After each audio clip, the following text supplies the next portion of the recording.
I'd like to call to order a regular meeting of the Watchung Borough Board of Education on August 25th, 2022 at 7 p.m. May we please stand for the Pledge of Allegiance?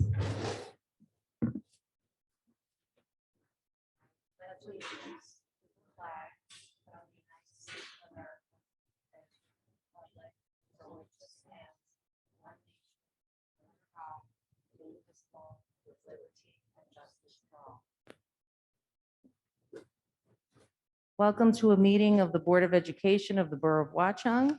Please be advised that this and all meetings of the board are open to the public and media consistent with the Open Public Meetings Act, and that the advance notice required therein has been provided. This is a regular meeting of the Board of Education of the Borough of Watchung at which formal action may be taken. This meeting is being live streamed on the district website, where a recording of the meeting also will be posted.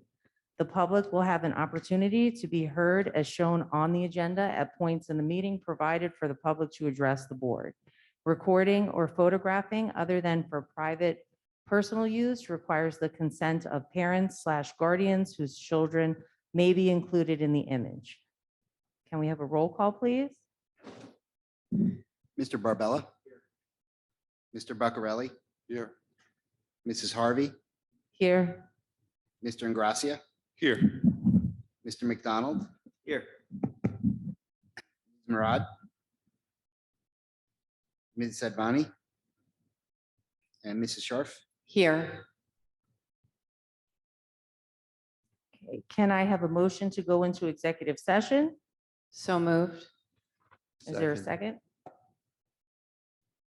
Any discussion? All in favor, say aye. Aye. Any opposed? Mr. Pepe, can you please read the reason for us going into executive session? Whereas the Open Public Meetings Act, NJSA 10:4-11, permits the Board of Education to meet in closed session to discuss certain matters. Now, therefore, be it resolved, the Board of Education adjourns to closed session to discuss pending or anticipated litigation or contract negotiation and/or matters of attorney-client privilege. Be it further resolved, the minutes of this closed session will be made public when the need for confidentiality no longer exists.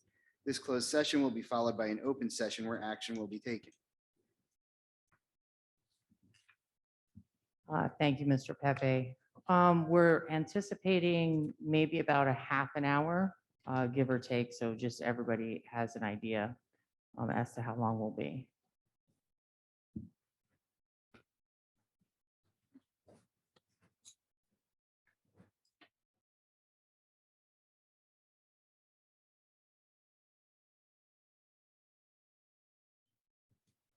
Can I have a motion to come out of executive session? So moved. So moved. Is there a second? Second. Any discussion? All in favor, say aye. Aye. Aye. Any opposed? So we're going to move on to the board vacancy. Amber, can you please move the board vacancy item? Give me 1 second.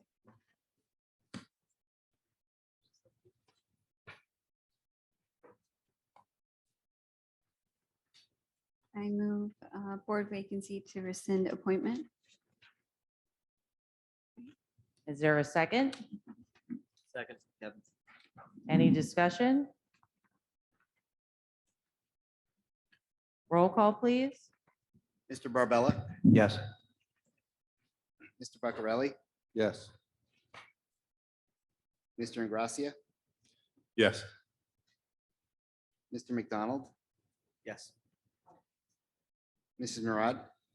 Yes. Mrs. Sharf Yes. and Mrs. Harvey? Yes. Motion passes. Okay, we're moving on to board member comments. Are there any comments from board members? Well, I guess I'd just like to start out by saying that I'm very sorry for the families that are experiencing this very upsetting situation with the transportation issue without having adequate buses.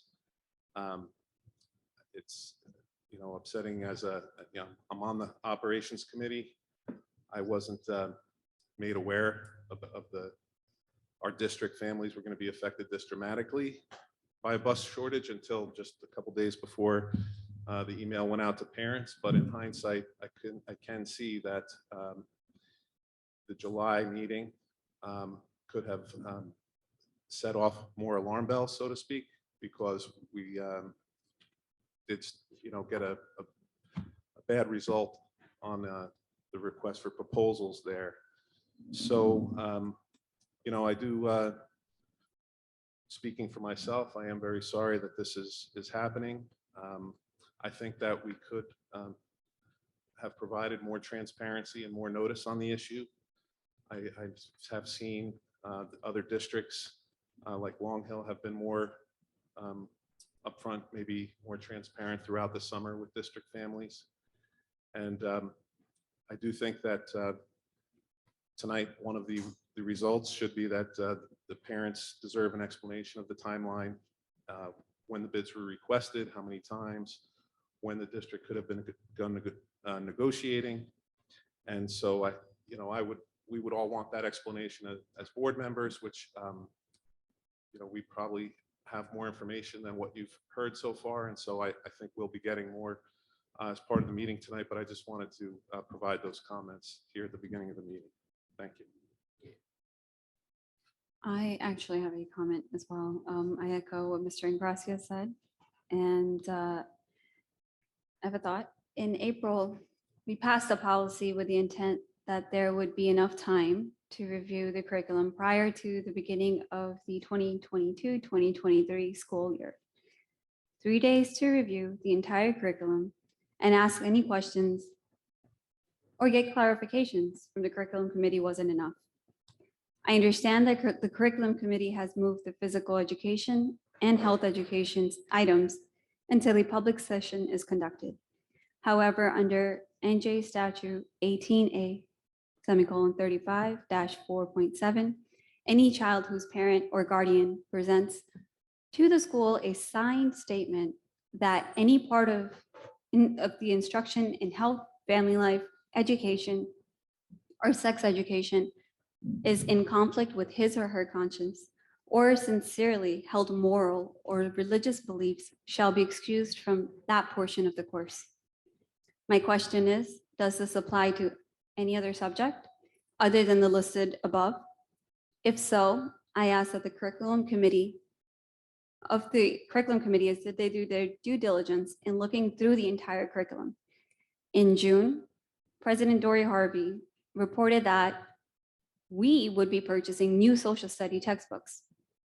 Is this the reason I found NJ 2020 SLS Comprehensive Health and Physical Education, which ends at 5th grade 2.1, personal and mental health, social and sexual, all individuals should feel welcome and included regardless of their gender, gender expression, or gender or sexual orientation. They should be able to demonstrate ways to promote dignity and self-respect for all people, sexual orientation, gender identity, expression, race, ethnicity, socioeconomic status, differing ability, immigration status, family configuration under social studies and under the 3rd grade social studies curriculum for tolerance and Hempstead. Do parents truly have an opt-out option? If health and physical education related items are found in social studies, this is why I will not be voting on the curriculum tonight. Parents deserve better and have the right to make their own decisions.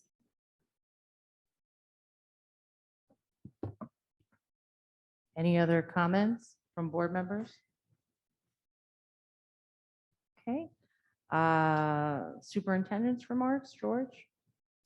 Good evening, everyone. It's nice to see such a large crowd. We're all excited about the opening of school and for welcoming back our students and staff next week. So I'll begin with the district update, but first, let me thank the PTO in advance for kindly sponsoring the welcome back breakfast for our teachers and staff on Monday. It's much appreciated. So let me begin with safety and health protocols. As everyone is aware, I'm sure at this point, the CDC revised its health guidance for schools on August 11. And typically that means the state will follow with its own revised guidelines. They have not yet done so, but we expect to receive it at some point soon. The state's July 6 guidance does not add any mandates and actually de-emphasizes contact tracing. So after consulting with our local health official, we're planning to follow the protocols we put in place last March with the change of no longer regularly conducting contact tracing, which we were doing only for informational purposes last spring. The exception would be when circumstances warrant further investigation, and this would be determined in consultation with our local health official. This is, of course, subject to change when the updated guidance is issued, but it seems like the health guidance is relaxing its protocols, and we will be following suit. Meanwhile, the slightly revised protocols for families are being placed on the district website. Please remember, our goal is to keep our students in school when they're healthy. We're not excluding children based on potential exposure, but please keep screening your children for symptoms and keep them home, any kind of symptoms. We want to have healthy kids in school and keep the sick ones at home getting better. Keep them home when they're sick. So we can maintain a healthy school environment. And please reach out to our nurses in the schools with questions. They're the best resource. In addition, you may already know Governor Murphy has rescinded its executive order requiring COVID screening, testing of unvaccinated staff. Accordingly, the state is discontinuing its testing program that we participated in last year, and we will not be offering screening testing for staff and students during the school year. On a related note, on the issue of safety and security, though I can't be specific here, I can say and can assure you that we've continued to update our security protocols in consultation with the police this summer. I want to thank Chief Hart, his team, and the borough's OEM coordinator, Carolyn Solon, for meeting with us and for their ongoing support. We're exploring the possibility of an SRO in the future, but we have more research to do, and we'll be providing updates on that. Board vacancy, as for the recent board vacancy and the appointment to fill that board vacancy at the July meeting, we were able to confirm that Dr. Zhou is ineligible to serve on the Board of Education, and as a result, the board rescinded the appointment tonight. Though it's incumbent on members of the public who are interested in serving to know the eligibility requirements, and though this issue has not arisen in our district during our time here, we have revised our protocols, the application process and protocols to ensure we do not encounter a similar situation in the future. Despite what was written in editorial today, I believe Dr. Zhou did not serve on the board. She was not sworn in and was not privy to any board business. The board vacancy remains, and we have the vacancy notice on our website. The process now changes because 65 days have elapsed since the board spot became vacant, and the process will be conducted through the Executive County Superintendent's Office. As for transportation and the challenges we are facing, we have Watchung Hill's Business Administrator and Board Secretary Tim Sties here this evening. Mr. Sties is kind enough to be here to explain the efforts made over the last 4 to 5 months in trying to secure bus transportation.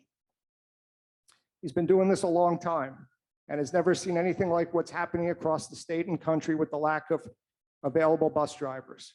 By way of background, just so you understand Mr. Sties' role, we operate under a shared services agreement with Watchung Hills, and Mr. Sties coordinates the transportation bidding process for our district. So Tim, if you could come forward and offer some background information for our board and our public, we really appreciate it. Thank you.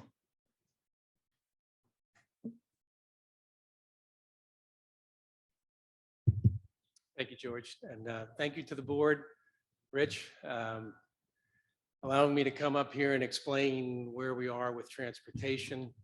I don't know what you mean by I've been around for a long time, George. I'm trying to figure that one out, but it's all right. So anyway, so we have 8 separate tiers of busing that we tier with the K-8. We also do the same or similar program for Long Hill and Warren. So we have, and Greenbrook does their own. However, we're involved in all of the districts to make sure all the busing goes well. We always feel the same way that, even though we're at regional high school, to us, this is a K-12. So what happens here or what happens with us is important, and what happens with you guys is important too. So we're always paying attention to all the details in terms of transportation. I've been doing this for 27 years. In fact, 30 in education, 27 as a BA. I've never quite seen anything like this, and the hint was last year, and the Watchung residents probably, and the parents probably know. There were times when we got calls at 6 in the morning, and I was calling Rich saying, "Hey, Rich, guess what? We don't have a bus." So he had to contact your parents. Likewise, I had to contact our parents. So this is what's been happening with all of the districts, all of the towns. What's happening is there's not enough bus drivers. That's really been the issue. And it was bad before the pandemic hit. After the pandemic hit, it's been horrible. And what we did this year, and just to give a timeline, because I know folks have been saying, which have been, worried about when we started. So we start the transportation process back in April and May. So what we do in April is we try, if we have good contracts with contractors, which we do, I thought we did, we try to renew those contracts. The first thing you got to wait for is the renewal rate from Trend. It came back at 1.9%. Well, that was a problem. That's nowhere near what inflation is, as you all know. It's in the 8.5 to 9% range, but they go 2 years back for transportation, which I don't know why they do that.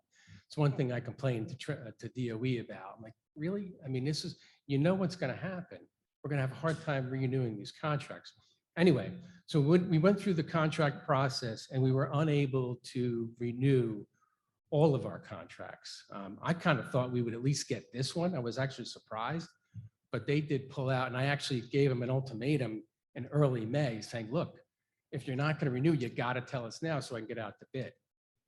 They did. So we went out to bid. So we prepped the bid specs and we went out in June. We got 2 bids, 2 routes back. At the time, Rich and I reviewed them. We said, look, we need 8. So we rejected it, looking 48. Went right back out, got the bids back in July, had nobody. So the NJ law allows you to then negotiate after you've gone through the bid process twice unsuccessfully. So that's what we've been doing since. Some of those negotiations started out okay. So I kind of thought we were in better shape. I was talking to Rich about it, but then some of those conversations broke down. We realized, okay, we got to notify parents now because we may have a problem. I am happy to report that we've done some negotiations. We're about halfway there. So out of the 8 tiered routes, we have 4 that we believe are going to be covered. And we're still working with a couple of companies right now. I don't want to get into the negotiations and the conversations because that will hurt my ability to go forward. I will let you know that your BA we've been constantly communicating every day, practically. So we're trying to do everything we can to make sure you have busing in the beginning of the school year. And that includes a lot of different kind of negotiations than I've ever done before. We've done some things and I don't want to get into the details, to try to sweeten the pot, so to speak, to try to entice some folks to come in. They're a little unconventional, they're a little out of the box, but we're kind of in that position right now. So that's where we are. I will be in contact with Rich and George on literally every day for the next week. It's taken up most of my day, and because I realize, as does Rich, the importance that transportation has, particularly in the K to 8s.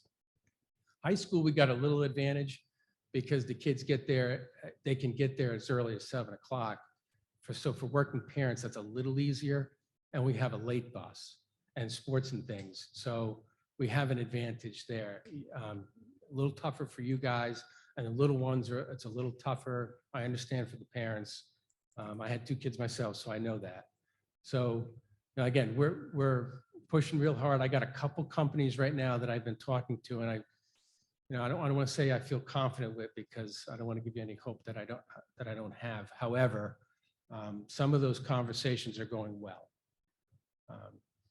So that's kind of where we are. And I just, again, apologize that it's come to this level. I've talked to colleagues all over the state. I've heard some horror stories. The town I live in, Hillsborough, they were down as of last week, 5 of those tiered routes. One of the schools told me that they combined a multitude of routes, and some of the bus routes were an hour and a half long. That's rough. But again, it's not a money issue. It's a driver issue. There is a lack of bus drivers, and that is an issue. And we're actually reaching out to other contractors as well to see who's eligible to do this type of work. To from in the morning is a little tougher to do because the regulations are really tight. You can't have just any bus, and you can't have any bus driver. And the one last thing you want to do is have a contract with a to from like that, where you're not following the law. Because if there's an issue, you're going to have a real problem. So that's where we are, folks. And again, thank you for allowing me to come out. The board, I don't know, questions or whatever you want to do. Thank you so much, Tim. Does anyone have questions? I actually do. You're saying, are the 4 routes that are locked down right now? I mean, at what point will parents be notified as to whether their children are being put on those routes? Do you get what I'm asking? Yeah, so the communication piece is critical.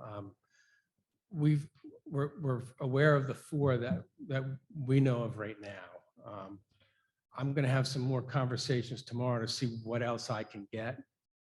If that breaks down around midday, I'm going to be talking to Mr. Pepe, and we're going to have to strategize on what to say, when to say it, and that kind of thing. I get it. And if a family has, let's say, 3 children, and let's say they happen to have 3, a child at Bayberry, a child at Valley View, a child at the high school, if they get one of those routes, can they be assured that all 3 of their children, or is it going to be by, do you understand what I'm asking? Is it going to be by school? Yeah, You can't answer that. It's difficult for me to answer at the moment because I don't have all the information in front of me, and that's something we have to talk about. But I mean, it's a very good question. I understand what you're saying. I mean, people who know me know I have 3 kids, but I don't have one at Bayberry, but just asking. All right, thank you.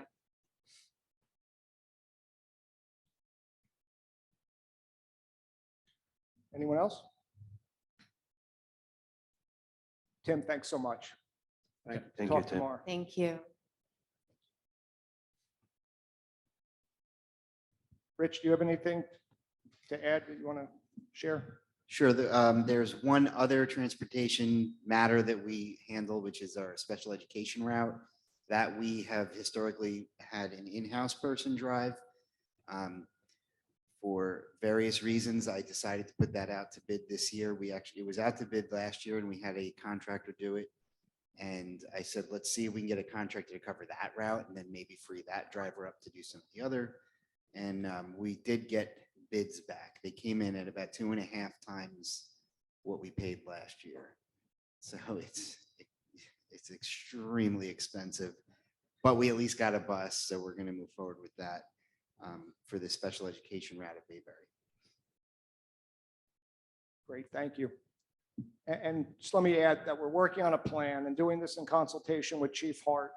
A plan we hope, like Tim mentioned, that would allow for early drop-offs and later pickups, tentatively looking at 7:30 in the morning at Valley View and 8 at Bayberry. We're planning and talking with Chief Hart this week, and we have another call with him tomorrow to work out the details of the additional additional number of vehicles on the properties, especially at Valley View. And of course, we're going to be flexible with drop-off and pickup times, and we'll be providing an update once details are finalized. We'll send that update tomorrow to the school community with a brief survey too, to determine how many families would need to take advantage of the early access and later pickup, unless Tim calls us tomorrow and says that the whole transportation route, the routes are all covered, but we'll see. So we got to be prepared for bad news too. And that's it for those updates. One other thing on the agenda that I have here is the professional development plan being reviewed for financial impact. This is an annual requirement.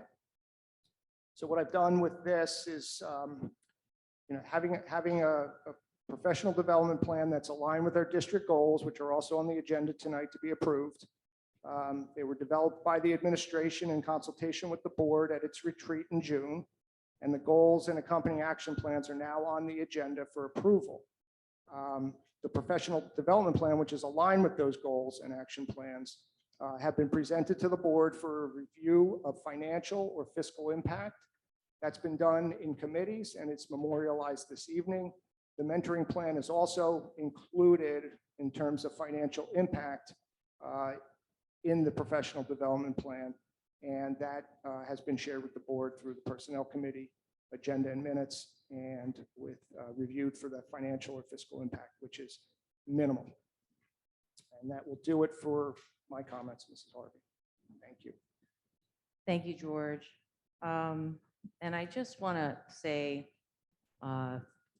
thank you because I know that a number of board members, including myself, Jen, Kevin, Joe, and Rich, have made suggestions to try to help accommodate the parents for the transportation issue that we're having.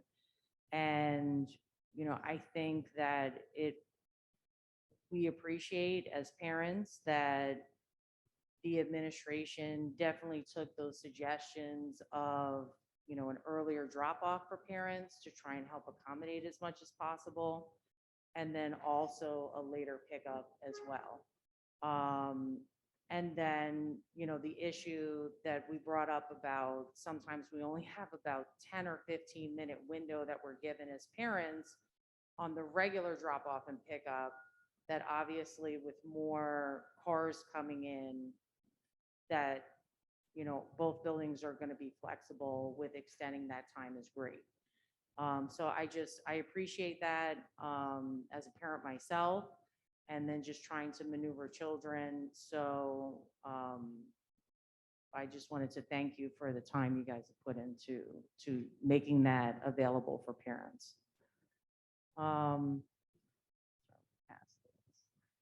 we're going to move on to committee reports. Human Resources, Kevin, can you please give us that committee report? Yes, the Human Resources and Personnel Committee met this past Tuesday, August 23rd at 4:30. Present were Jen Sharp, Dory Harvey, Mr. Alexis, and I.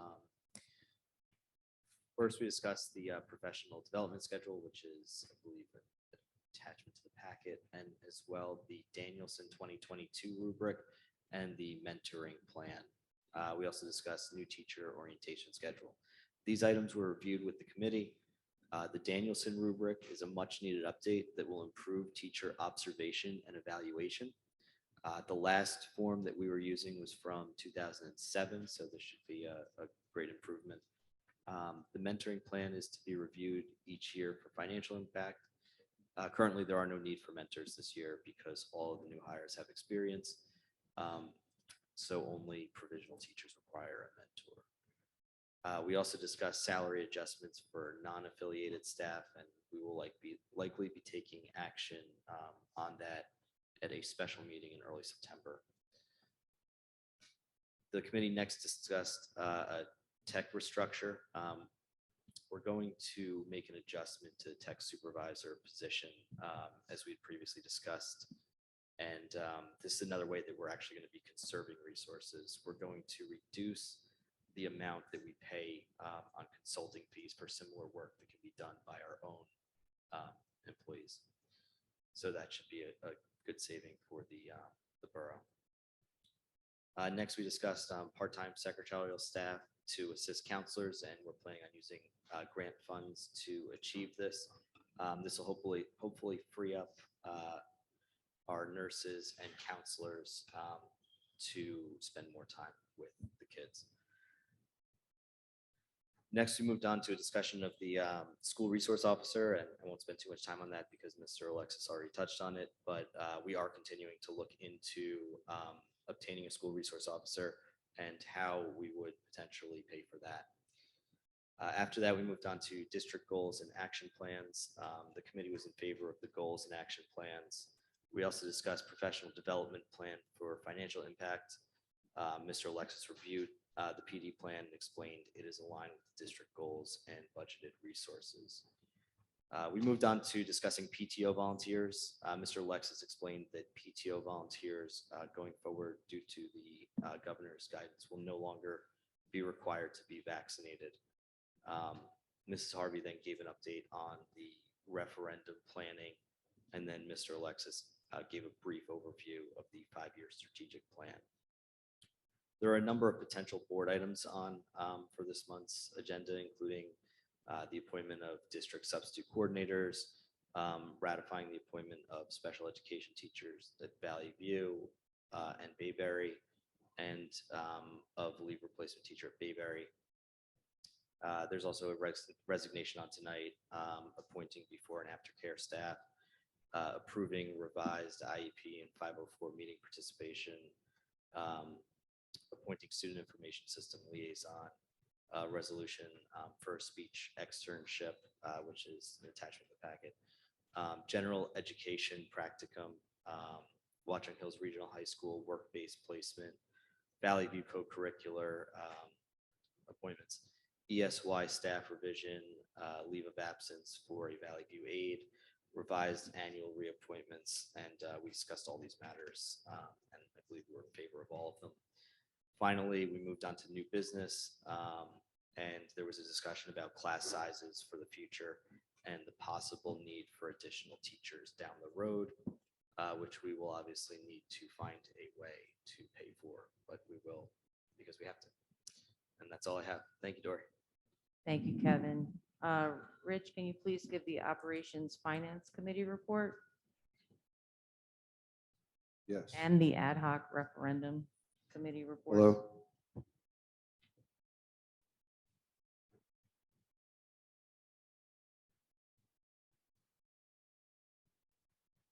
You want them both? No, I just said if you can give the operations and the ad hoc. Can you hear me? Yep. We'll start with the ad hoc. We had 2 meetings in August, one on August 1st and one on August 17th. August 1st meeting, myself, Mrs. Harvey, Mr. Ingrassia, and then the community groups, Borough Council, Jim D'Amato, IDEA, Tanisha Sims, CPAG, Smita Saraswat, and WEF, Angela Mealy, members at large, Frank Visignano, Hans Jewett, Phyllis Jewett, Kathleen Ruperto Ferrara. First item we discussed was the projects list. Sorry, I'm out of order. Let me give the July 2nd ad hoc referendum first. I have 4 reports here. So we had 2. We had July 2nd and we had August 1st. The July 12th meeting was with myself, Mrs. Harvey, Mr. Ingrassia, Mr. Alexis, Mr. Pepe, Borough Council, Jim D'Amato, representatives, CPAG, Smita Saraswat, members at large, Darrell Eisenberg Neckman, Francesca Escalaria, and Hans Jewett, Phyllis Jewett, and Chris Ponza. The feedback from ad hoc committee member phone calls where the committee reached out to the non-board members to gauge progress. The general feeling was that the committee was not accomplishing very much useful and needed to make decisions and move on. Some committee members also felt the board members should do less of the talking. We agreed on a schedule of objectives for the next meeting, that the current meeting would be used, this is July 12th, to agree to projects to include and exclude from a potential referendum and recommendation to the operations committee, and for the August 23rd to propose the timing for the resolution. Discussion on how to propose the resolution on the ballot and send an ad hoc committee readout to the operations committee, Board of Education. Third item on the agenda was to go through projects to decide what is recommended to be in or out, starting with prior referendum projects with the possible addition of kitchen upgrades, gym, HVAC, and security camera upgrades. The committee reviewed the projects list and identified projects to include in the new referendum and projects to consider not including. The committee was in favor of accepting the engineer's suggestion to replace HVAC units rather than attempt to refurbish or rebuild the old units. Projects that were identified as maybe projects included the addition of a storage building, the outdoor learning commons, the addition of air conditioning to the gym, HVAC units, and kitchen upgrades. The proposed referendum was suggested to be voted on by the Board of Education no later than the September 22nd meeting. If the proposed referendum approved by the Board of Education, we would reconvene the ad hoc committee for 1 or 2 more sessions to discuss public outreach, education, marketing of the proposed referendum. The committee discussed how and when to obtain public input, including how to reach all Watchung residents. A suggestion was also made to look into alternative options for replacing HVAC units. Meeting adjourned at 8:35. The meeting on Monday, August 1st, had the participants I just read off before. The projects list, the committee revisited the discussion about the HVAC projects that it had at prior meeting. Additional suggestions were made to pay for an additional assessment of the chillers with an estimated cost of $30,000 to $40,000 for the study, and to obtain bid estimates for various projects in the list. The committee reviewed the steps that had taken place prior to this point, along with the recommendations that were made by in the previous ad hoc committee meetings, which was by DRG and by a second engineering firm hired by SDLB. The committee was not in favor of proposing these suggestions, i.e. additional studies, to the Operations Finance Committee. The committee reviewed the recommendations from the previous meeting regarding which projects to include in the new referendum. The committee was in favor of breaking the referendum into 2 questions. The first question would include all of the previously agreed to projects. The second question would include the repurposing of the Valley View softball field and the addition of air conditioning to gym HVAC units at both schools. The committee suggested leaving the kitchen upgrades and the Valley View storage shed and outdoor learning commons out of the referendum. The committee recommended that the district repair one of the ovens at Valley View using operating funds. A suggestion was made to break the referendum into more than 2 questions. The committee was in favor of breaking the referendum into only 2 questions to avoid confusion and to emphasize that the first question included essential items, and the second question included other items helpful to the school district but not deemed essential. A suggestion was made to ask the architects to reduce the scope of certain projects, such as the art room configuration and the indoor learning commons, in order to lower the cost of the referendum. The committee was not in favor of taking this step, which was not recommended by the administration and would slow down the committee's progress. The committee felt they had ample time to review the 6 emails from fellow community members and were comfortable that they were taken into consideration while discussing the projects for the referendum. The committee was in favor of having the Board of Education discuss the ad hoc committee's recommendations in each of the board committees and vote on the projects list in the August board meeting. The committee discussed how to explain the cost of specific projects such as the art room, music room, learning commons, casework, and bathrooms to the public, and decided to continue this discussion at the next meeting.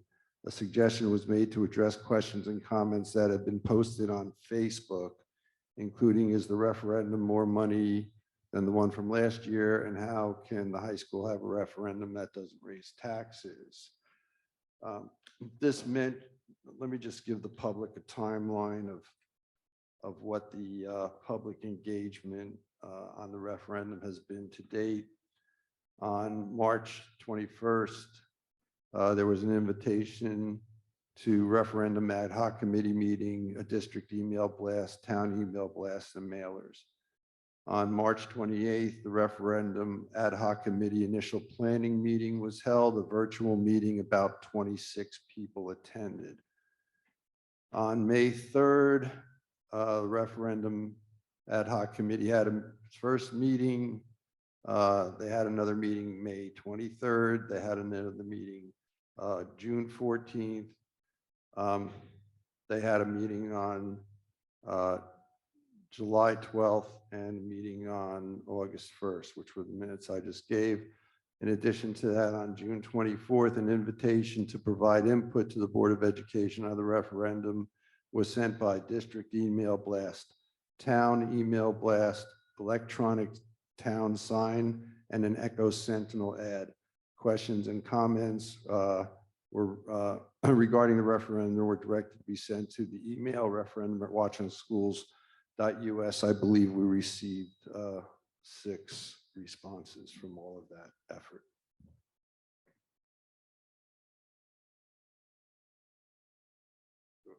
Operations Committee.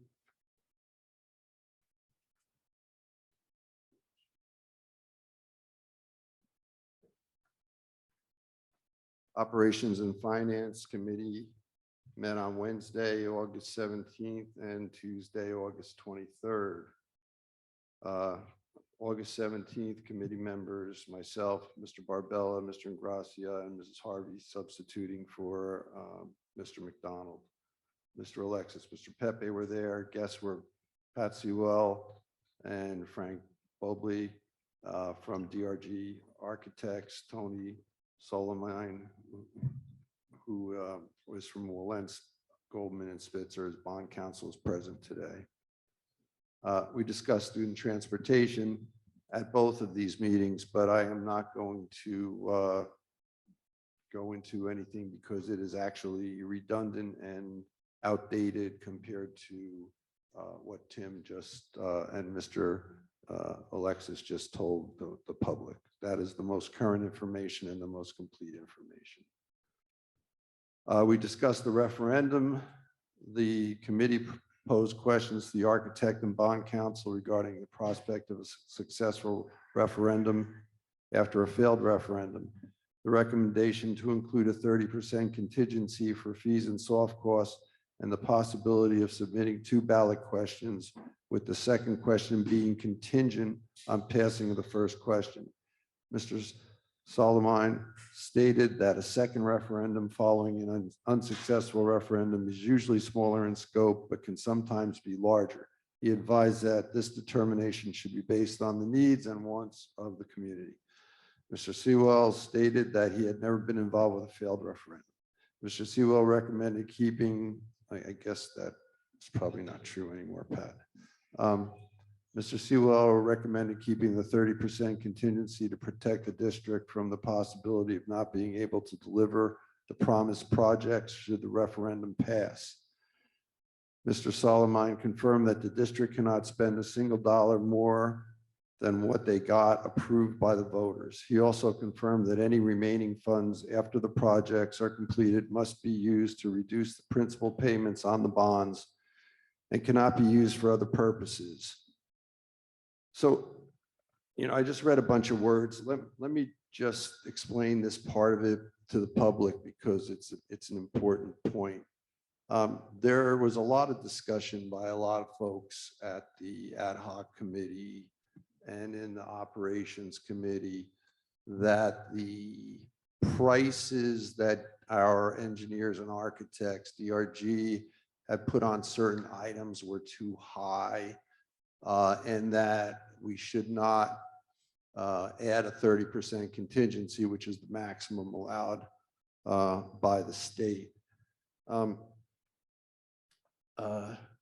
Just some insight into why we decided not to try to second guess the engineers on pricing, and why we decided to put the 30% contingency in, which is the maximum allowed by the state. Yeah, I've been the CEO of a $300 million real estate company. I've been the head of the real estate department of a Fortune 500 company with a $100 million budget. I will tell you, and there were other people experienced on the board on the referendum ad hoc committee that seem to be questioning these things a lot. You don't know the final cost of a project until it's completed and the punch list items are done. That's just a fact. So what happens in this process is you get the best estimates from the engineers. Then you go into a detailed architectural drawing phase. Then where you get all of the requirements. Then you go out to bid. And then you accept the best bid. Sometimes there's changes in the scope of work. Sometimes there aren't changes in the scope of work. Sometimes there's cost overruns. Sometimes you come in under budget. You know, in a public company or in a construction company, or even in a private company, going over budget's never good. Going under budget, great, it helps your financials for that year. When you're dealing with a public referendum, however,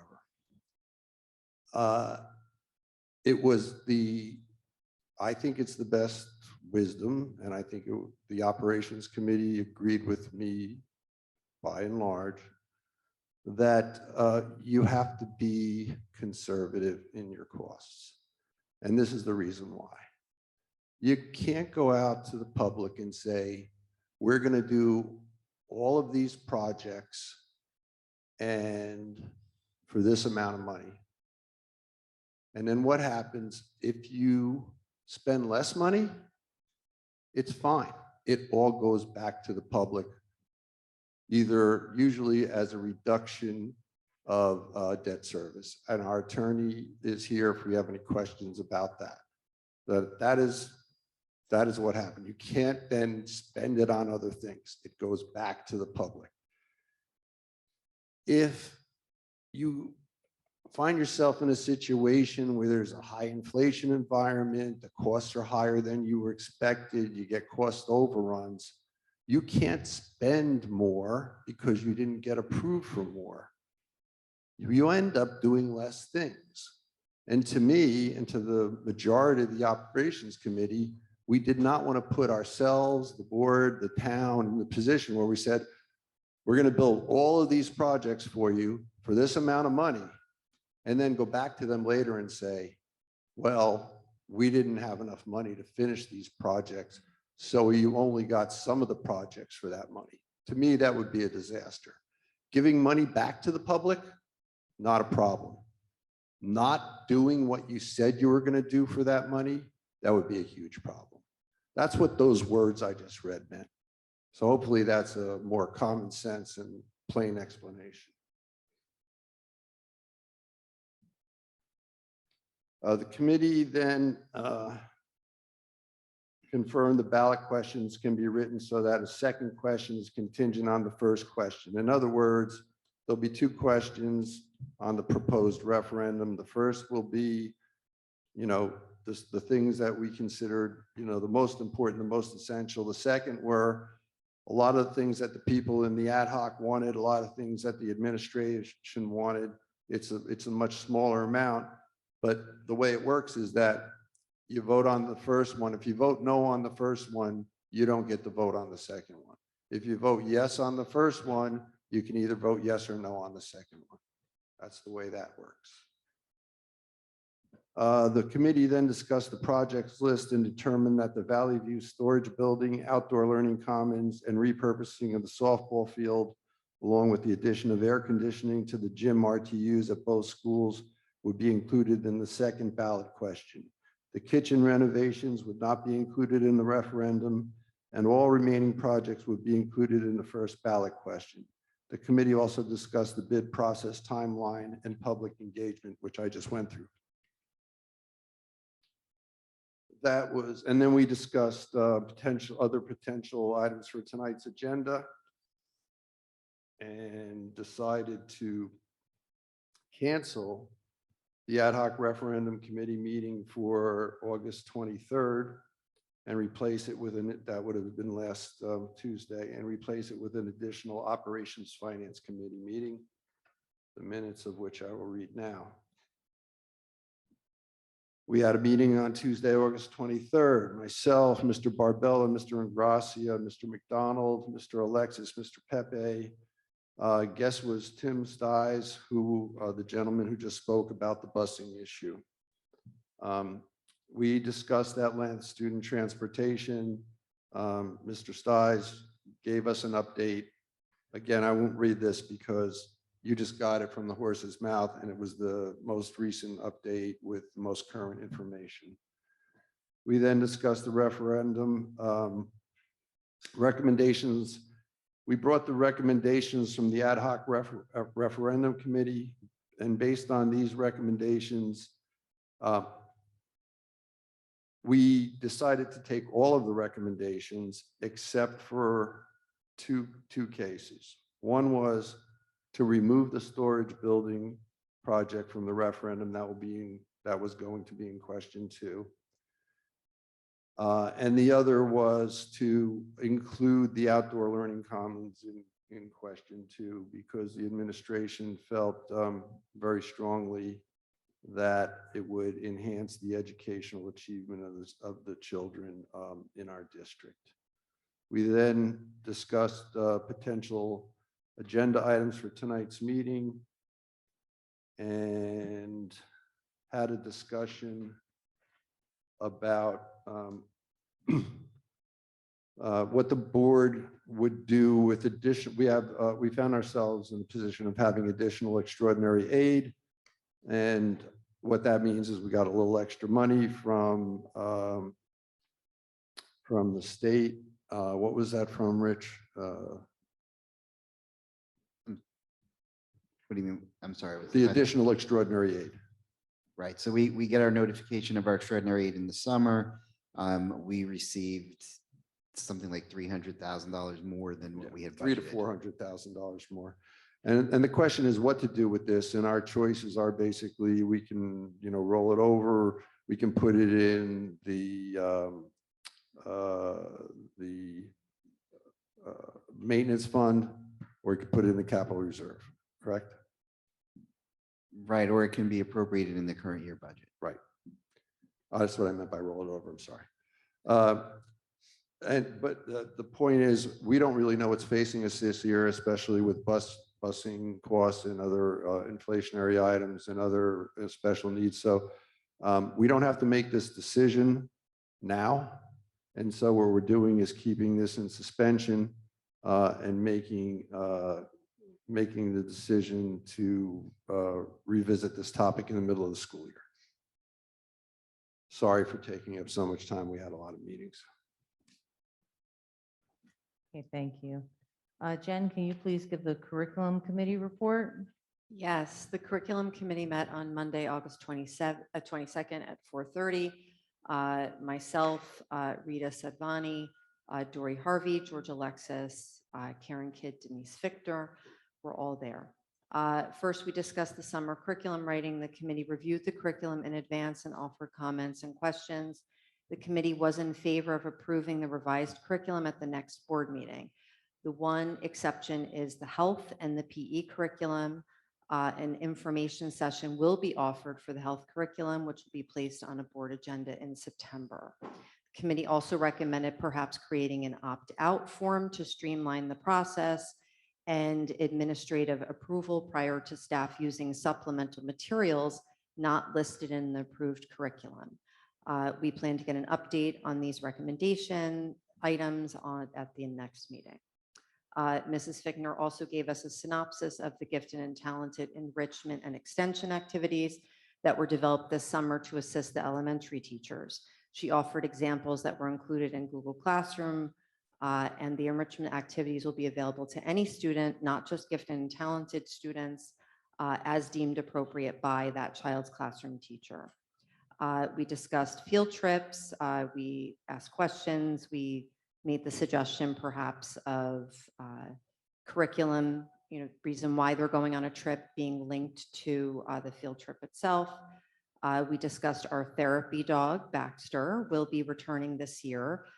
Students and staff really enjoyed him this summer. We discussed the class sizes. Kevin already spoke about that. District goals and action plans were discussed, professional development plan. Mr. Alexis reviewed the PD plan and explained that it aligns with district goals. Mrs. Harvey gave us an update on referendum planning. 5-year strategic plan. Mr. Alexis gave a brief overview of the strategic plan. We discussed the new social studies textbooks. The principals gave an overview of the proposed textbooks and resources. The committee was in favor of these resources, and a discussion about back to school night arose, and we offered feedback and suggestions about previous back to school nights prior to the pandemic. Thank you. Thank you, Jen. Joe, can you please read the policy committee report? Sure. So the policy committee met on Monday, August 22nd. Some of the items covered include the second reading, as noted on page 14, of certain mandatory and voluntary policies and regulations, all of which were minor and non-substantive. There was also discussion also on page 14 of adopting certain mandatory policies in relation to Title I. For those of you that are unfamiliar, Title I is academic achievement for economically disadvantaged children. In essence, and to summarize, these particular policies address the interaction between the school district and parents for Title I. The good news in discussion with Mr. Alexis was that in large part, most of the policy items that are mandatory and recommended, the school district was already doing. So it was more so just codifying these and ensuring if any of the items needed enhancement in terms of community engagement for Title I, that we were appropriately doing so. Additionally, Mr. Alexis provided an update on the professional development plan and financial impact as mentioned. We also had a guest, Mrs. Datota, to speak to us about a prior policy, which we will bring forth at the next committee meeting. We decided not to include it on this committee meeting, given the packed agenda. I know the discussion items such as the buses and the referendum is just be too much tonight. But in essence, the policy that we'll look at for next meeting has to do with potential out-of-school district students who may wish to come into district that have special needs. So there's a policy being reviewed with regard to that.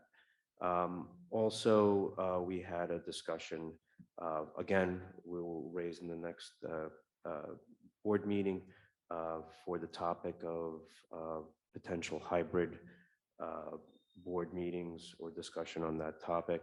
That was something previously discussed, during COVID. We went full in person, and then it was raised again and brought to policy whether we should have some kind of hybrid once again. So that'll be raised at the next meeting.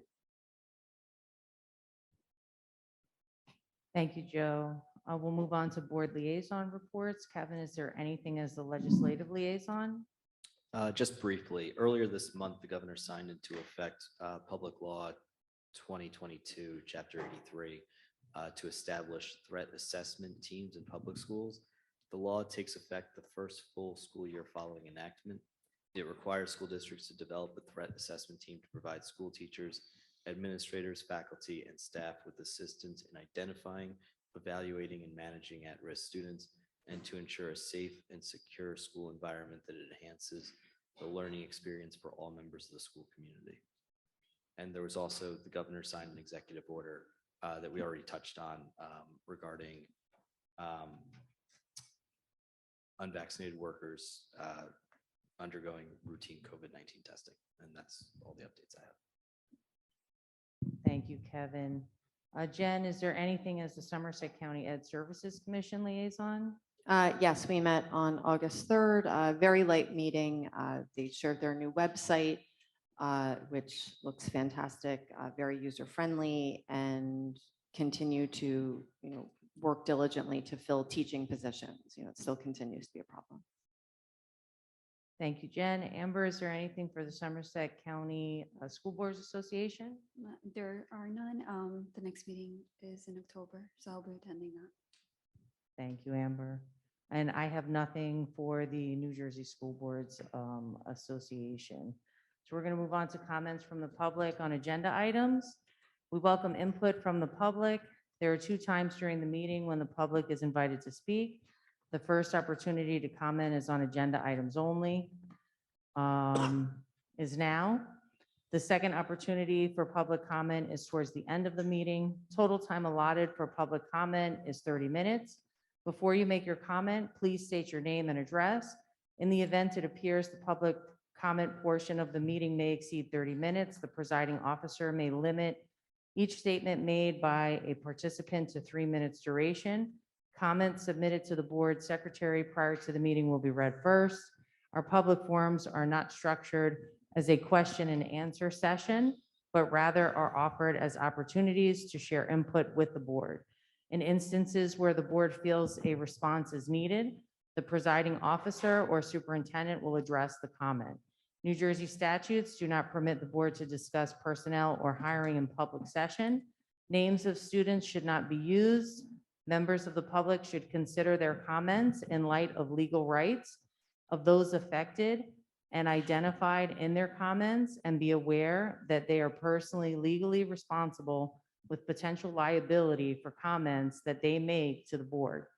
The board shall not be held liable for comments made by members of the public. If anyone would like to get up and make a comment on an agenda item, Mrs. Harvey, I have one. oh, to Wow, read. that was loud. I'm sorry. We did receive one written comment. This is from Katie Shakel. Hello there. I am writing to share a written comment in relation to the agenda items for the August 25th Board of Ed meeting. In regards to the referendum, I am in full support to have this back on the ballot in November, as our schools are in desperate need of basic updates to provide a safe environment for our students, teachers, and community. As for the school buses, I would like to share my comments that this is an urgent matter that must be resolved immediately, and we cannot put further burdens on the teachers and staff to make up for this loss in service. If a temporary solution is needed for parents to take on transportation, then flexibility is critical to allow longer drop-off and pickup times, as well as before and after care. We as a community are willing to work together as needed, with the understanding that the BOE will resolve this as soon as possible, given it's their responsibility, and not just pass the burden on to others. Thank you. Are there any comments from the public?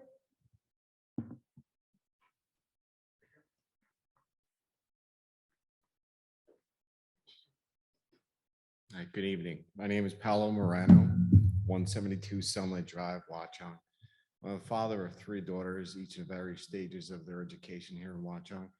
I just prepared a short statement to keep myself on track and for time's sake regarding the opting in and or out of curriculum pertaining particular to the Trenton's sexual education curriculum.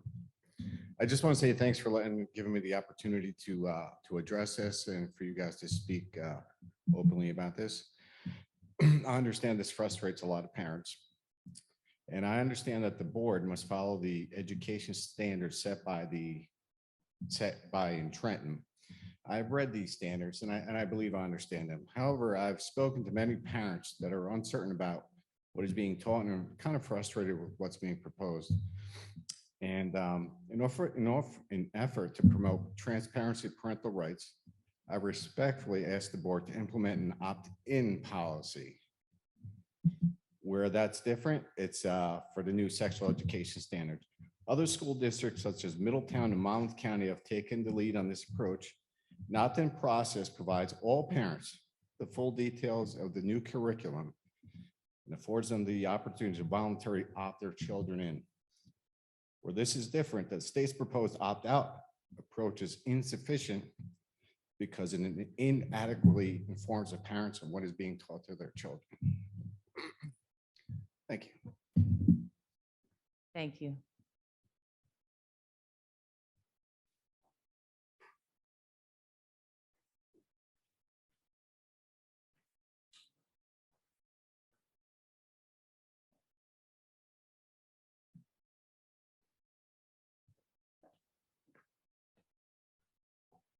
Good evening. My name is Hans Jewett, 20 Elsinore Drive in Watchung. I have a question regarding the topics that Mr. Buccarelli addressed. One of the ones is the contingency amount of the referendum. As we know, we've been talking about 30 or 40% of the referendum being a contingency item.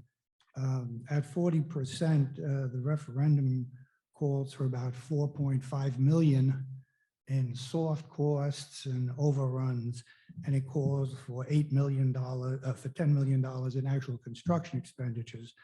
I'm just wondering if now or later that Mr. Buccarelli might address what the percentages are that make up the this 30 to 40%, because we really are talking about 40% and not 30%. With cost escalation, and why wouldn't cost escalation be a contingency item? Generally things, when you look at cost escalation, that is part of the contingency. I think it's an important point really to make to people in Watchung. If you build a house for $1 million, do you really want to pay $1.4 million for architect fees, soft fees, and things of that nature? So I think it's really very incumbent, I think, for the board to make that pretty clear. Generally speaking, I think a bond issue is about $100,000. Architect and engineering fees on the projects of this nature should be in the 5 to 7% range. And usually construction overruns, you figure 10%, and that's a pretty good number for most construction overruns. And most of these items, like heavy air conditioning equipment, those prices are set. They've been set for a long time, and they're not like bread and butter that are going to rise on us. So I think, it's important to know, should we be at 40% or should our contingency really be more in line? Because I think that shows fiscal responsibility. You never want to cut yourself short, but contractors are bright people. We know there's a lot of money out there. You're going to get bids to try to chew up that money. So if you could break that 40% up a little bit, Mr. Buccarelli, I think it'd be helpful for everybody.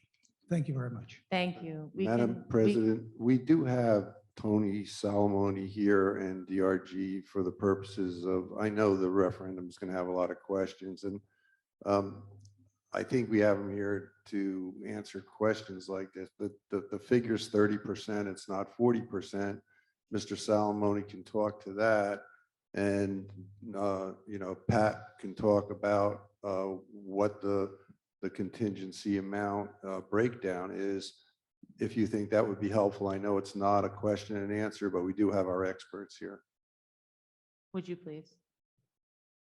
So let's just be clear. It's not 40%, it's 30%.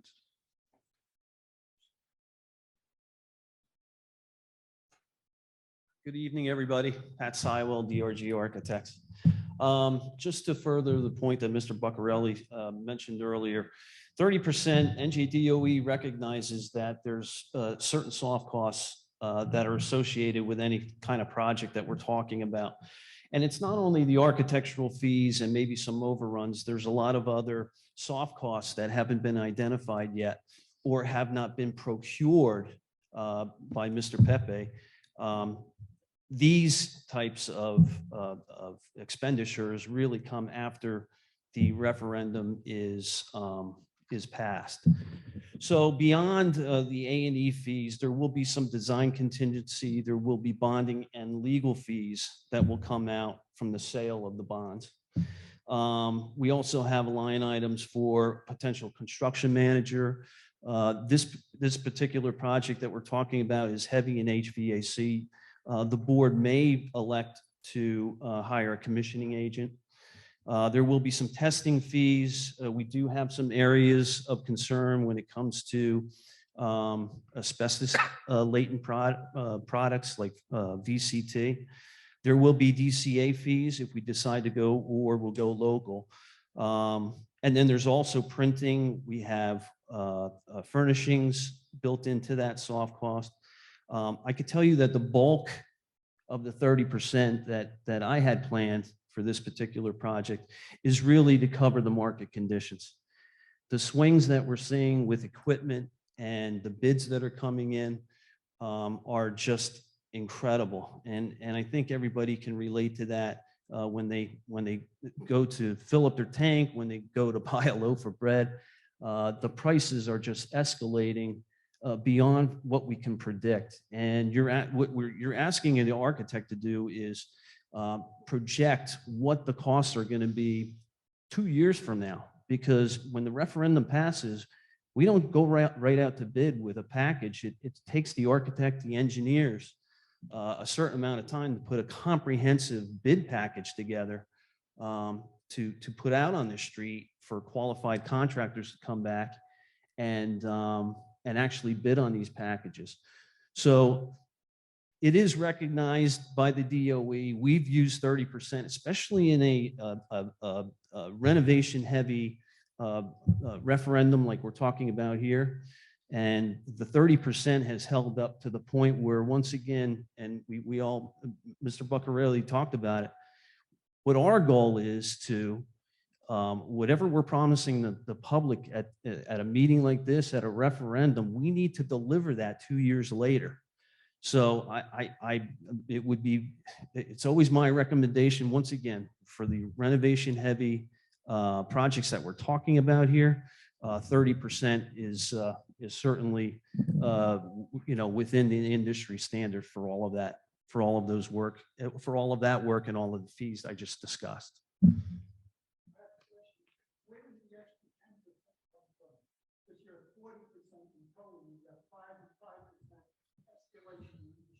That's over the next 2 years. That's correct.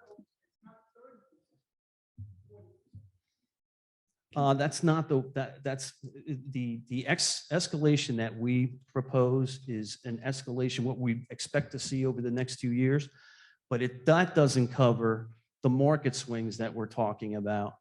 I still say that the way we price these projects, once again, below the line is going to be the 30%. We do add a little bit of an escalation above, but once again, it's to protect all of these projects.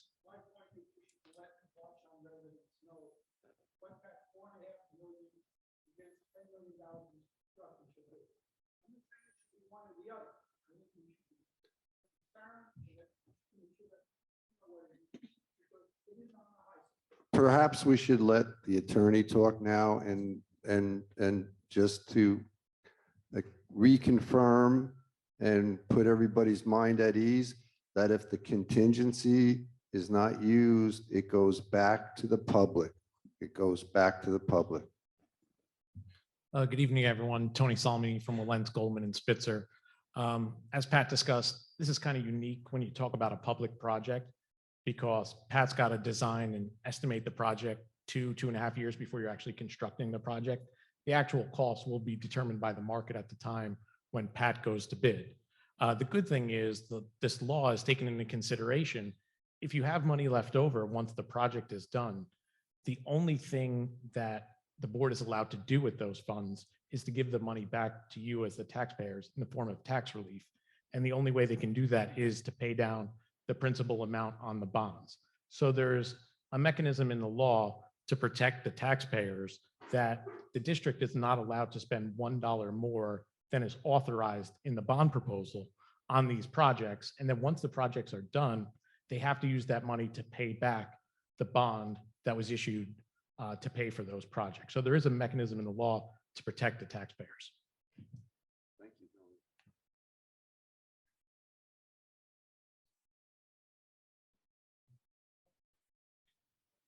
And from the public on agenda items?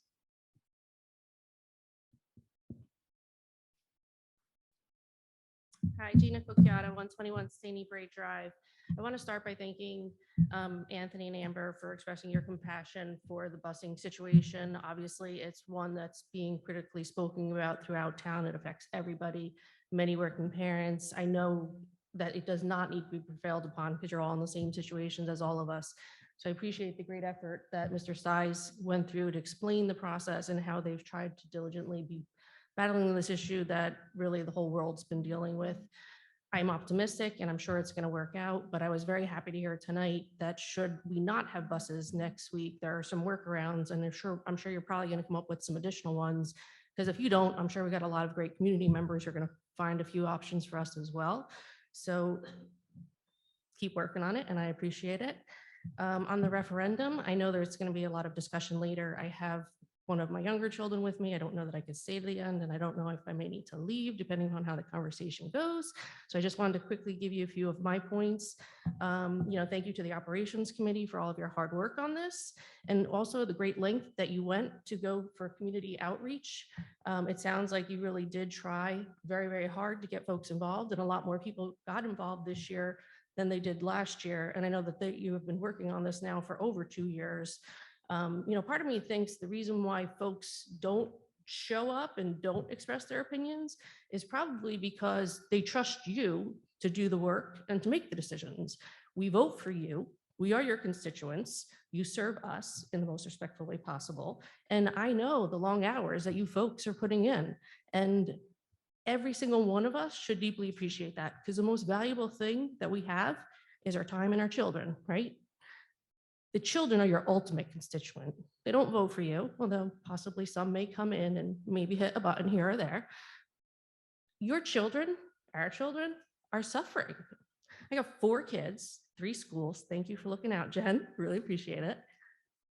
2 different classrooms, 4th grade, 1st grade, wearing jackets through the winter and having fans blowing into the classrooms, papers of the children flying on the floor, if you were lucky enough to sit in front of the fan.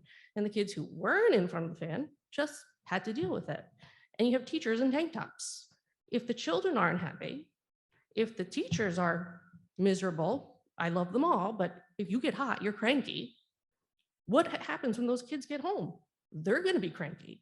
And then their parents are going to be really annoyed that their children are cranky. So really, it's just creating this monstrous storm of unhappiness. And in my opinion, the best thing about Watchung is that, in my opinion, the administration cares, like the staff cares. It's unusual for teachers to go out of their way. I dealt with Ms. Kidd earlier, or I guess it was last week now, and it was a simple question. And the level that she went above and beyond to help was truly unbelievable. I didn't expect it. And at the end of the day, it was the same answer, but she went way above you would expect somebody to do just for an average question.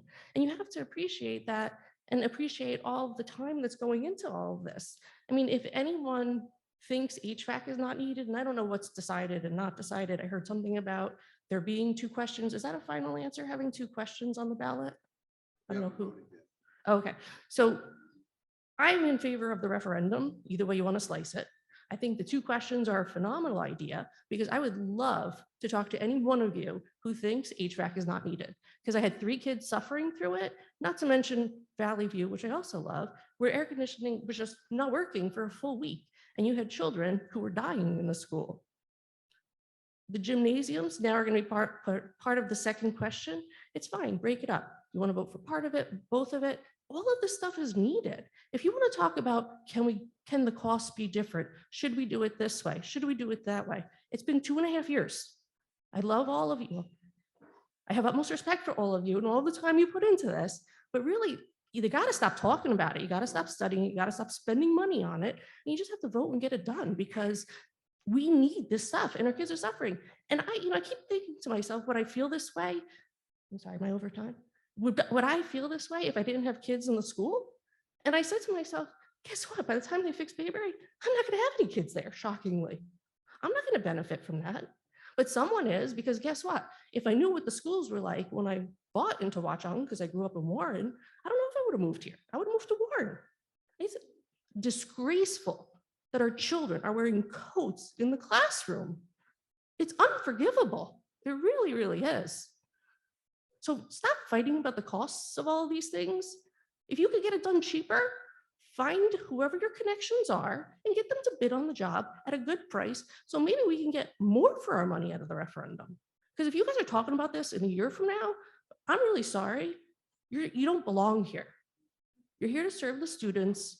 Please don't vote for the loudest voice in the room. I know the average taxpayer never wants to pay $1 more, but we're talking about, at the end of the day, a couple $100, which I get it. It's a lot of money, but you're investing in the school. It's part of the town. People are going to move here or move out of here. And I know a lot of people who pulled their kids out of school. And you have to ask yourself, why is that? Is it the structure? Is it the students? Is it the school, the administration? You got to start doing it right, because you're going to lose your families. And again, the heart of this town is the school. And the reason why the people love this school is because of the administration. But it's a pretty sad state of affair with some of these really, really basic necessities. And as far as it goes for Valley View, the outdoor learning commons and the multi-purpose field or whatever's in or out of that second question, again, I implore you, look around. It's a sad state of affairs. There's literally nothing for a Valley View student to do here. If they're lucky, they get a basketball to play at the hoop in the driveway. We've had problems with kids playing in the parking lot. I think our kids can use that gorgeous field that we have back there. I think we should stop being short-sighted, try to find a common ground so you can actually serve your constituents. And I say all of this truly with utmost respect, so please don't take this the wrong way. Just start helping the kids. Thank you. Thank you.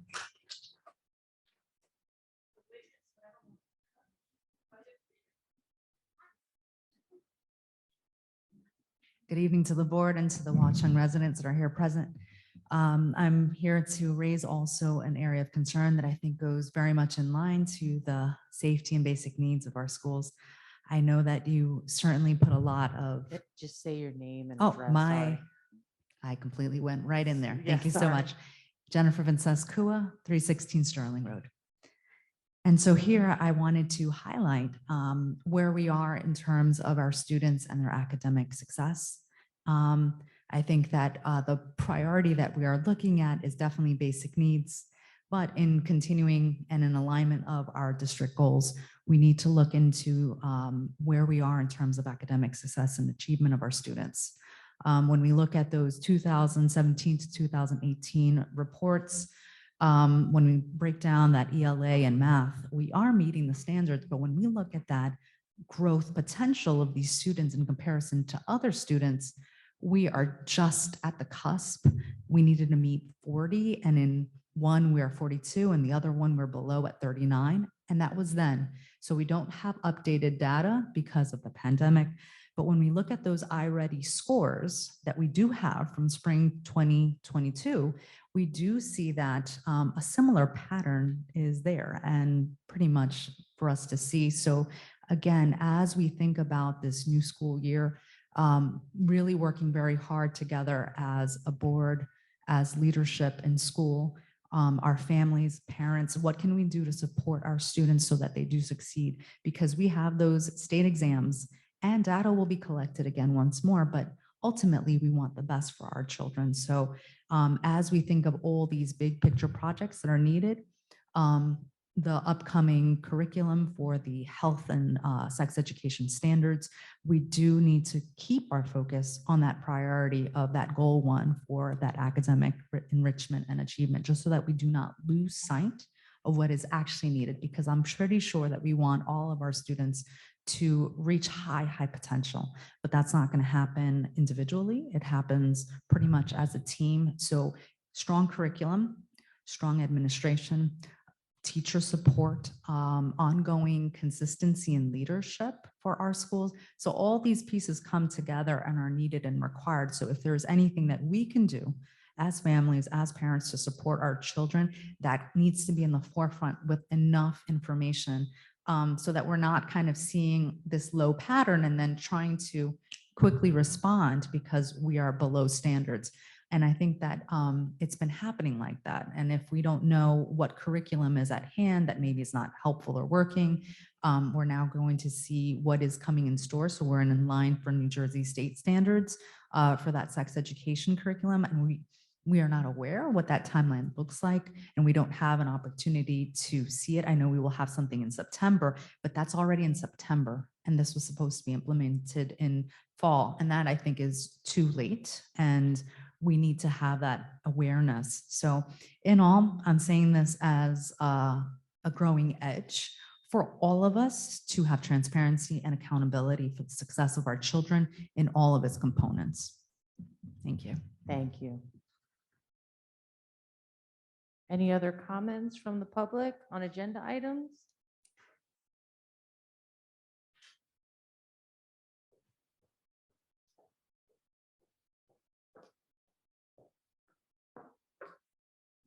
Good evening, board members, Watchung community. My name is Yunfei Zhou, 400 Johnston Drive.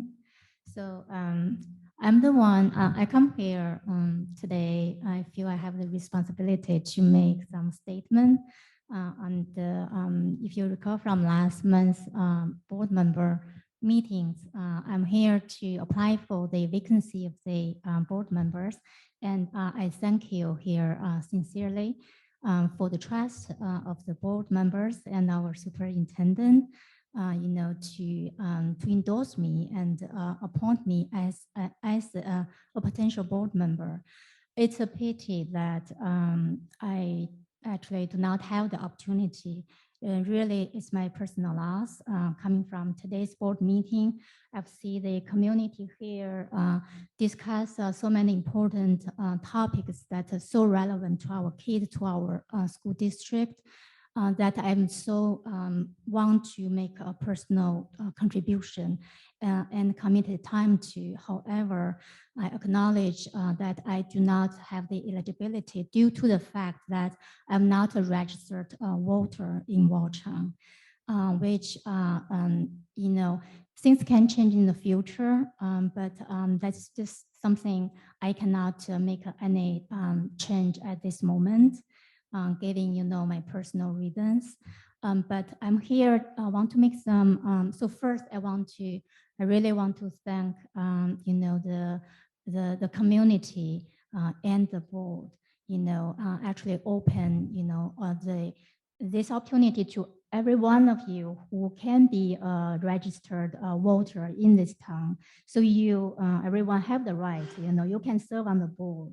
And it takes a lot of the time, as noted today, with given all these topics and time, the work you put in,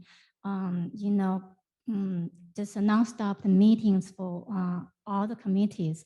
So I fully recognize the challenge. And so even now I can step back, am I really, can commit as you guys are here to the board, whatever, problem you want to solve. So I definitely second and I show my respect. But the most important reason I'm standing here is I want to make clarification that regarding I'm not a registered voter, the fact was not released to anyone of the board, to anyone, before the official appointment went out by the superintendent. I thank you, for the letter, full of positive attitude. But it is not known, it's not asked the questions, it was not evaluated. And myself, I apologize being, ignorant, not knowing the criteria. I thought just be a resident of Watchung, and if you want to serve, and then you have the opportunity, So and then you go through the process. So you are given opportunity. I was just too quickly to cherish this.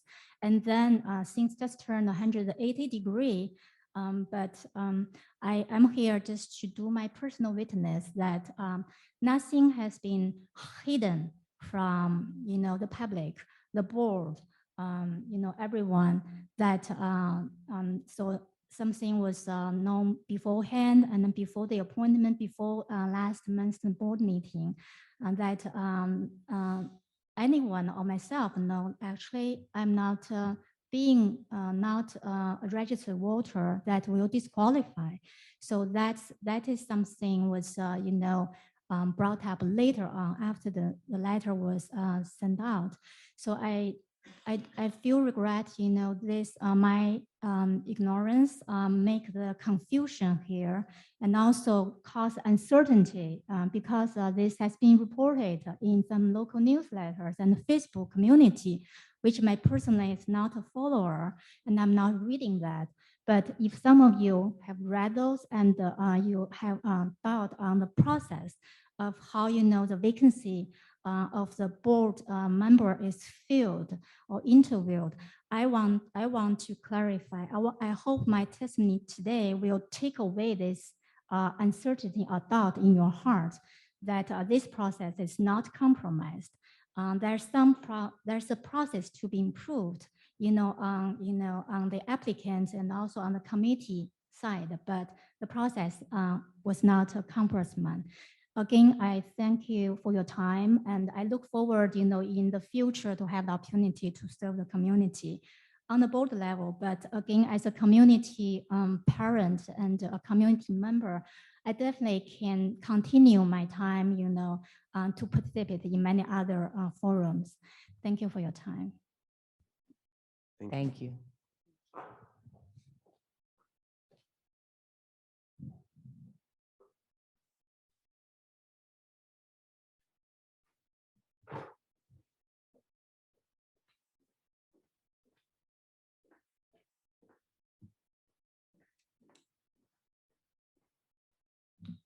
Linda Goldshine, 70 Sherwood.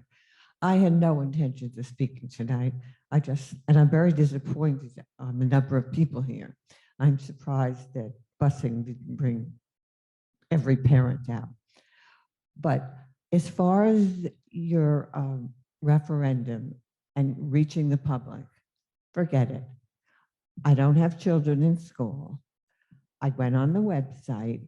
All you could find out was what the last referendum was. You had no way to allow us senior citizens that have been here a long time and are interested to communicate. I think you're very closed. And you didn't, maybe you send things to the school, to parents, but we're out here voting. Our children are finished with the schools. My daughter went to school with George's sister. So, but it's disgraceful that we couldn't get information or put information in on this referendum. I think it's inflated.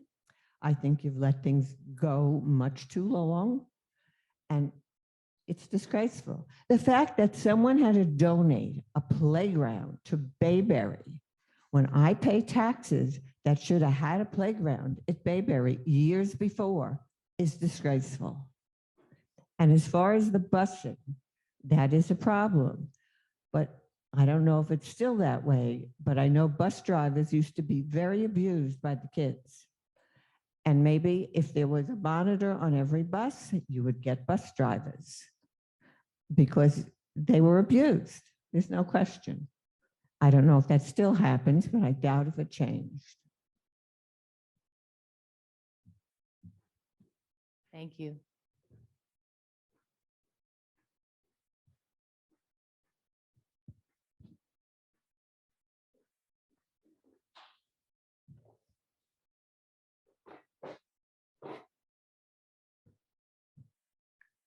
Hi, I'm Phyllis Druitt, 20 Elsinore Drive in Watchung. I was listening about the scores, and how the excellence in Watchung has really gone down. And that's a concern for me, because what brings people to Watchung, which is why we came here 47 years ago, were the schools. They're wonderful schools. I'm just wondering, we did have at one time a gifted and talented program. Do we still have that, Jen? Because you're the curriculum. Not a question and answer session, but yes, I actually mentioned it in my minutes. Yes. Okay. Is there a formal curriculum that can be followed? It's not just, I don't know how it's worked out in the school, because we used to have a teacher pull the kids out and they would do gifted and talented. Mr. Alexis, do you want to answer that, or do I you want to don't bring know. it to committee? How does that work? I can, yes. It's largely a pull-out program where we have the kids go with one of our SOAR teachers. At both schools, we have this. So, and I don't believe every middle school has a gifted and talented program. We do. And we also have a very active one at Bayberry. And, I just want to clarify too, what we shared on the website, and I suggested to a parent just yesterday about, asking about academic achievement of kids. And I directed them to the district goals section of the website, where we do have a lot of information. We had periodic reporting about the growth of our kids last year based on our iReady scores, because the pandemic correctly, Right. It was said earlier that that's prevented us from having any of the state data. But, we continue to report.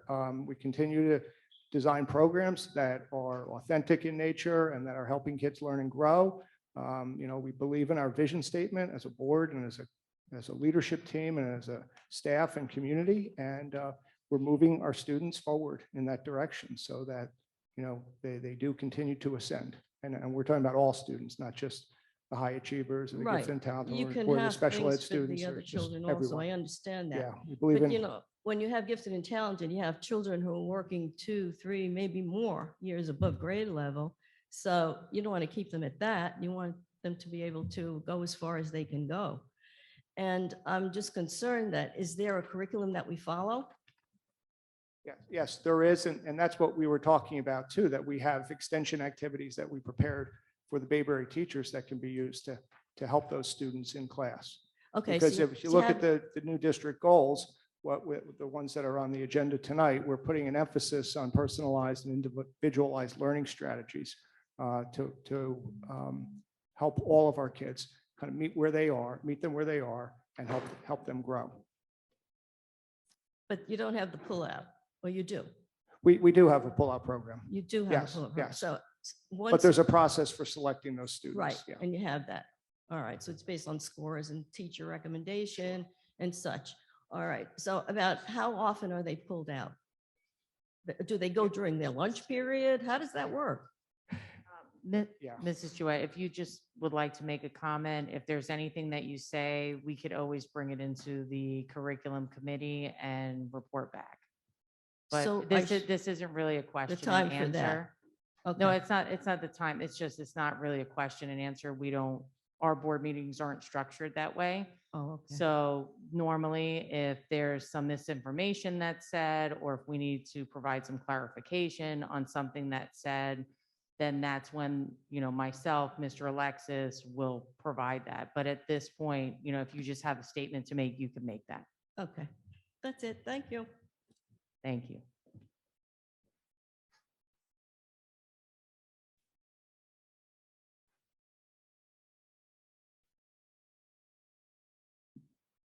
Hi, I'm Jackie Pike, 81 Joan Drive.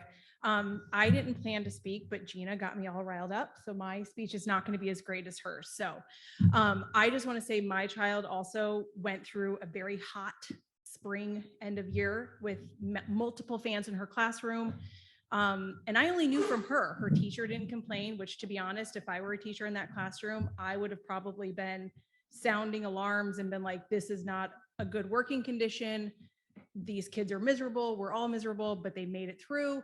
I was probably more upset than they seem to be, which is astounding. I don't know if they've just gotten used to such crappy conditions in the schools that they just don't care anymore. It's just what their working environment is, but it's not acceptable. Nobody moves to Watchung for the downtown district. They move here for the schools. And if our schools don't even have proper air conditioning, or we're getting called at 5:45 in the morning because the heater went out, now you can't bring your kid to school today, find something else to do, that's not acceptable. I am 100% for the referendum. I know I sound to many people that know me in this town like a dog with a bone about the outdoor learning annex, but I've heard a lot of people say, I don't see anything on this that has anything to do with education, with teaching the kids. If you do a simple Google search of does teaching kids outside have any benefit? There are thousands of studies done all over the world for 2 decades that show when you take kids outside to teach them, their self-esteem goes up, test scores go up, and there's less bullying in the school. And then other people will say, well, we don't live in Florida, so what are we going to get out of it? I don't know about your family, but my family goes outside on Thanksgiving. So we have all of September, all of October, most of November, part of April, all of May, and June. So when you're telling me, oh, well, we don't live in Florida, so it wouldn't benefit us, that's ridiculous. We live in a place where we can go outside at least 5 or 6 months of the school year, and that will raise our test scores. Literally do a simple Google search. It will show you. It raises test scores. It builds kids' self-esteem. It makes bullying in the schools go down. It's not rocket science. You're not going to find a single study that said, oh, it's terrible. We took the kids outside and all our test scores went down. It's not going to happen. So, and I know I sound like a dog with a bone with everyone that knows me about the outdoor learning annex because it's all I talk about. I know it may be a second part on the referendum. I think it's essential when people say there's nothing on here to actually get our test scores higher, to actually help kids learn. I think people are being very short-sighted and don't see how this would benefit the students in our school. So that's it. Thank you. Thank you.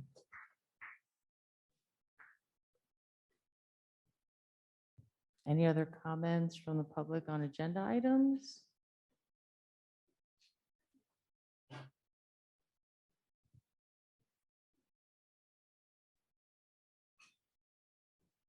Good evening, Lisa Kraft, 63 High Tor Drive. I just want to make one comment regarding the referendum. I also am 100% in favor of the referendum. I think it's been a long time coming. I commend you all for your hard work that you've put into it. I do read comments, I do hear things. And so there are just 2 things I just want to put on the record. One, with respect to folks who say, oh, our taxes are going to go up and that's going to be a problem. Yes, our taxes are going to go up. But is it really a problem? I urge the public to not be myopic about this. You moved to this town because of the schools. I was one of those people 10 years ago who moved to this town because of schools. People come here for that reason. If we have and continue to invest in our schools, our property values go up. So that benefits everyone. Second, to those folks who say, I don't have children in the school system, I'm not vested in the school system. Well, you may not have children in the school system, but they're children. They're the future of our world, number one. And number two, you don't know what's going to change. You may not have children in the school system as of today, but someday you could have grandchildren or great-grandchildren in our school system. And so I just, again, I urge folks to look beyond the scope of what's in front of you, think bigger picture, and just not be myopic. Our children need this, our schools need this, our teachers need this. Thank you. Thank you.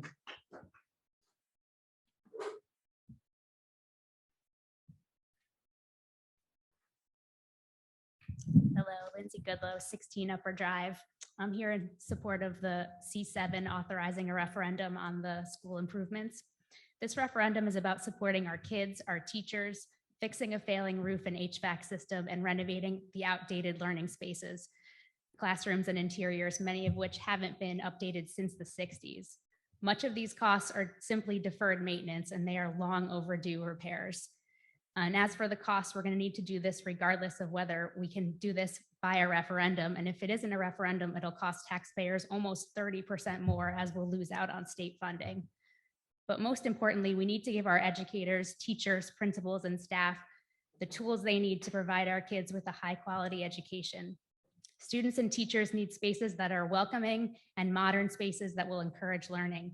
These factors have been shown to improve test scores and increase workplace satisfaction for our teachers. A lot of the criticisms I've heard from our residents have been hyper focused on cost and the impact on our property taxes. But incurring bonded debt to fund capital improvements is the norm statewide. What isn't normal is to let the quality of our buildings and schools decline simply to save a few pennies on our tax bill. Let's do what's right for our kids. Thanks. Thank you.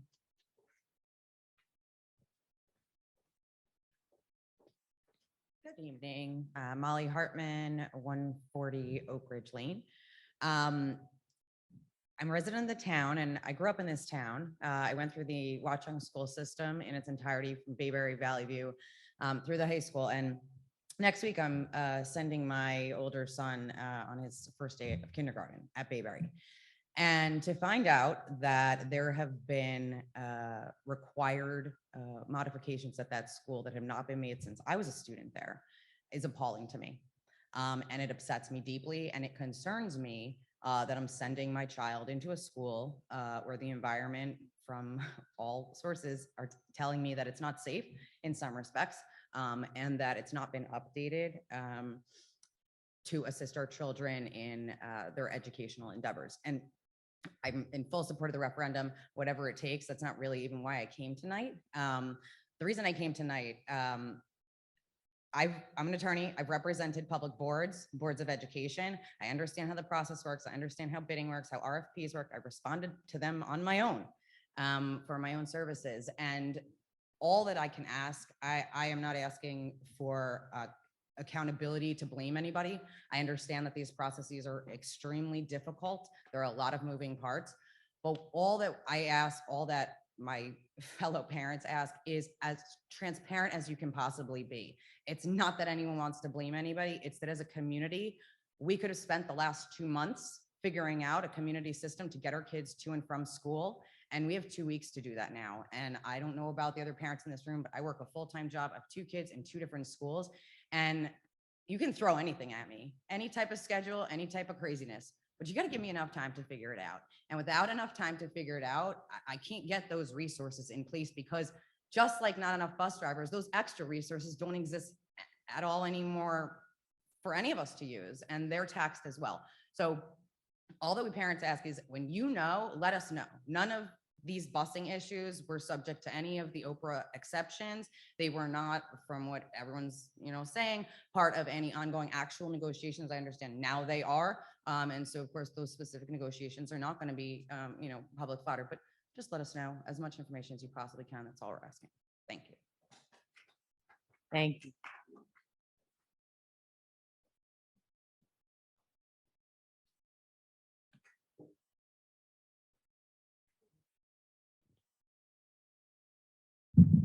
Daryl Eisenberg Connection, 115 Oakwood Road East. I'm here to speak on 2 topics. First is to wholeheartedly support this referendum. Just like Jackie's a dog with a bone regarding the outdoor learning commons, I say the same story that Molly just said. I was a student here, Bayberry, Valley View, and Watchung Hills. The last time this district went out to referendum, I was still a student in the district. As of next year, I'll have a kid in all 3 schools, Bayberry, Valley View, and Watchung Hills. And the notion that there have been no major investments in our infrastructure in these schools since I was a student here is alarming. And I don't believe that this list is extravagant, is inflated, is above and beyond what my kids deserve. Because once we get through this list, we're not going to have another opportunity to improve this school until potentially my grandchildren are in this district. So this is it. If we're talking HVACs and an outdoor learning commons and a field and maybe a nice art room and maybe a nice teacher's lounge, and that is it for the entirety of my children's education to see any movement towards the future in this district, I think this is the bare minimum that the school can be doing in this referendum. I trust this district with my children. They come here and they spend 6 hours here, 7 hours here, maybe more. I hope more if there's before and after care. I trust you. I trust you to educate my children. I trust you to get them ready for middle school and high school and whatever is beyond that for them. So I trust that the administrators and the educators here, when they say to the public, this is the list of projects that the school needs, that this school needs to stay open and to stay safe and to help in some way get our kids ready for the future, I trust them. And if I didn't trust them with my kids all day long, How could I not trust them to say, yes, this is the list. This is what we need. And it's nothing else until I'm a grandmother. So please, please vote yes on this referendum. And the public, when it is your turn to vote, please vote yes on this referendum. Our kids deserve this. This is the future. These are our children. And it's nothing else until they're out of this district and they're considering moving back into Watchung, the same way so many of us in this town moved back into Watchung. It's interesting. I look out here and I see kids I grew up with, kids I looked up to when I was a kid in this actual room. And we all came back here. Why? Yeah, because our circle, so much to do there, because of Route 22. No, we came because we got big plots of land and a really cool school district. Well, okay, we have our land, but what about our schools?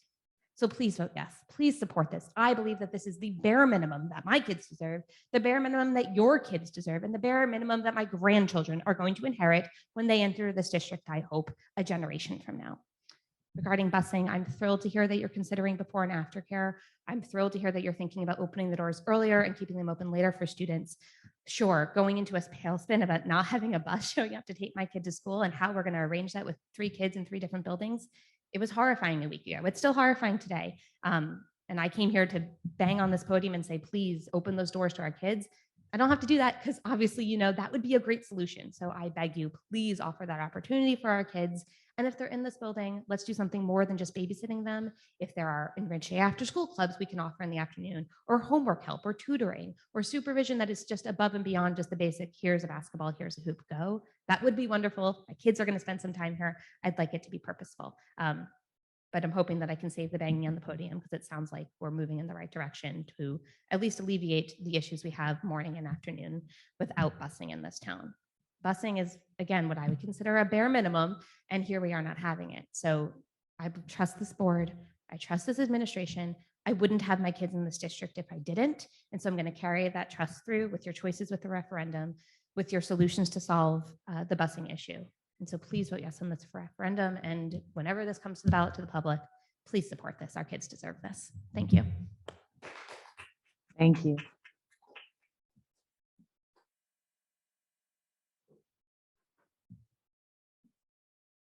I'm just waiting to see. Okay, it doesn't look like anyone's going to get up. So we'll move on to action items. Anthony, can you please move the administrative items for us? Sure. I move administrative item A1, approve minutes of previous meeting.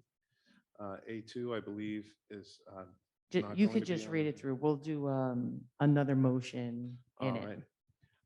A3, accept school security drill report. A4, approve annual appointments, revised. A5, approve contract with the New Jersey Commission for the Blind and Visually Impaired. A6, accept district goals and action plans. A7, adopt evaluation instrument for certified staff. A8, approve therapy dog for the 2022-2023 school year. Okay, is there a second? Second. And now, can someone make a motion to postpone A2 to the next meeting? I'd move to postpone A2 to the next meeting. Okay, can we have a second? Second. Any discussion? Okay, we're going to take a roll call on the motion to postpone A2 to the next meeting. Mr. Barbella, Yes. Mr. Beccarelli, Yes. Mr. Ingracia, Yes. Mr. McDonald, Yes. Mrs. Murad, Yes. Mrs. Scharf, Yes. Mrs. Harvey. Yes. Okay, just to clarify, A2 is now postponed and is not going to be voted on with the rest of the items. So is there any discussion for items A1 to A8 excluding A2? Okay, can we have a roll call, please? Mr. Barbella, Yes. Mr. Beccarelli, Yes. Mr. Ingracia, Yes. Mr. McDonald, Yes. Mrs. Murad, Yes. Mrs. Scharf, Yes. Mrs. Harvey. Yes. Okay, motions 1 and 3 through 8 pass. Okay, Kevin, can you please move personnel items? Yes. I move personnel items B1, ratify appointment of special education education teacher, Valley View School. B2, ratify appointment of leave replacement teacher, Bayberry School. B3, accept resignation. B4, appoint district substitute coordinators. B5, appoint before and after care staff. B6, approve certificated staff participation in IEP meetings revised to include 504 meetings. B7, approve speech therapist externship. B8, approve general and special education practicum. B9, approve Watchung Hills Regional High School student for work-based placement. B10, approve leave of absence. B11, approve special education and related arts staff for the 2022 extended school year program revised. B12, appoint student information system liaison 2022 to 2023. B13, appoint Valley View co-curricular. That's it. Is there a second? Second. Any discussion? Roll call, please. Mr. Barbella, Yes. Mr. Buccarelli, Yes. Mr. Ingracia, Yes. Mr. McDonald, Yes. Mrs. Murad, Yes. Mrs. Scharf, Yes. Mrs. Harvey. Yes. Motion's passed. Okay, Rich, can you please move operation items? I move item C1, approve payment of bills. C2, approve transfer of funds. C3, accept financial reports. C4, approve shared services agreement. C5, authorize amendment to coronavirus response. C6, authorize amendment for the application of American Rescue Plan. C7, authorize certain actions in connection with a proposed school facilities project. This is the referendum, and I'm just going to read two separate parts. The first question is estimated at 12.8 million, and the second question is estimated at 2.9 million. C8, approve before and after care program, and C9, approve professional travel and related expenses. Is there a second? Second, Kevin. Is there any discussion? Yes.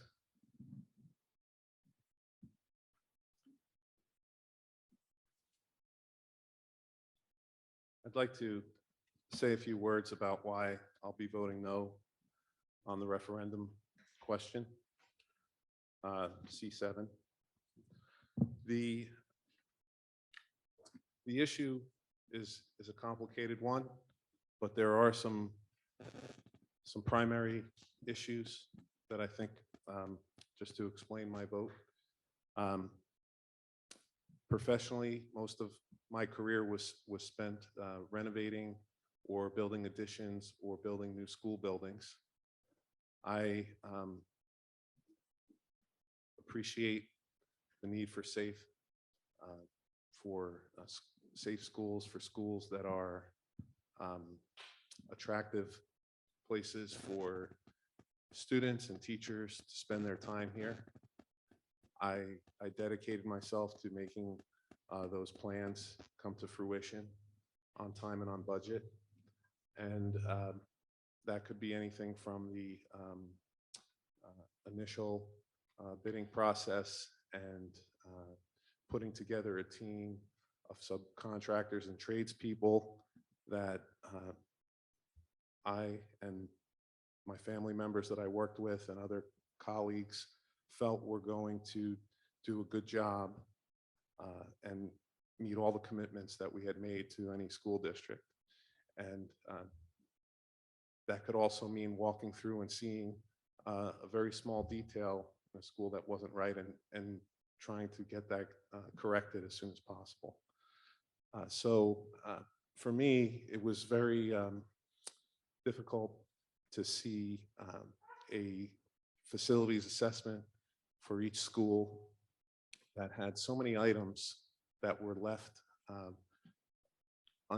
unattended to for all the time, from the time the assessment was done with photos to the time that the first referendum failed, to the time that I became a board member.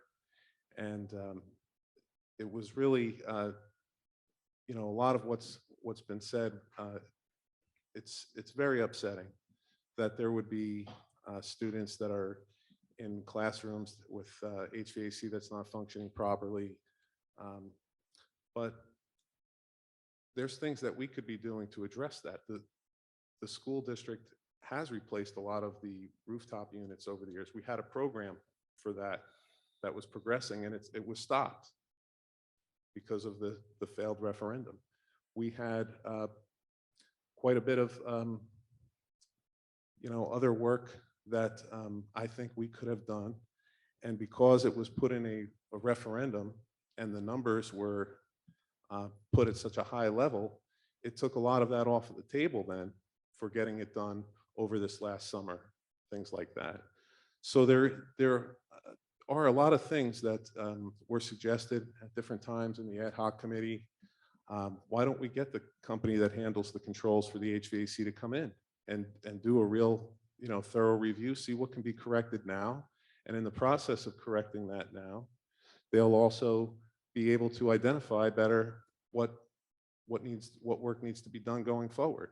So right now, the plan seems to be that there'll be new equipment available in the summer of 2024 or later. And until then, what's going to happen in those classrooms? It's not clear to me that there'll be much of anything. So it's been very difficult, being a member of the operations committee where virtually no repair work is being done for the last 3 years, and now this year that I've been here. So that has been frustrating.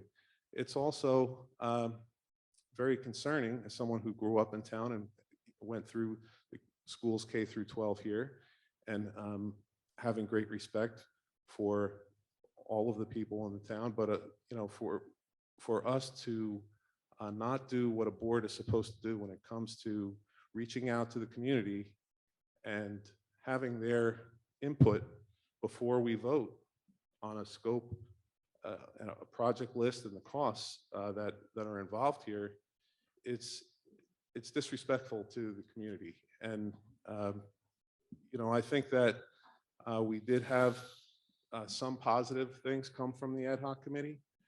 We had Hans Jouet, for example, was able to, while taking quite a few shots along the way, he found $1 million mistake on one light item.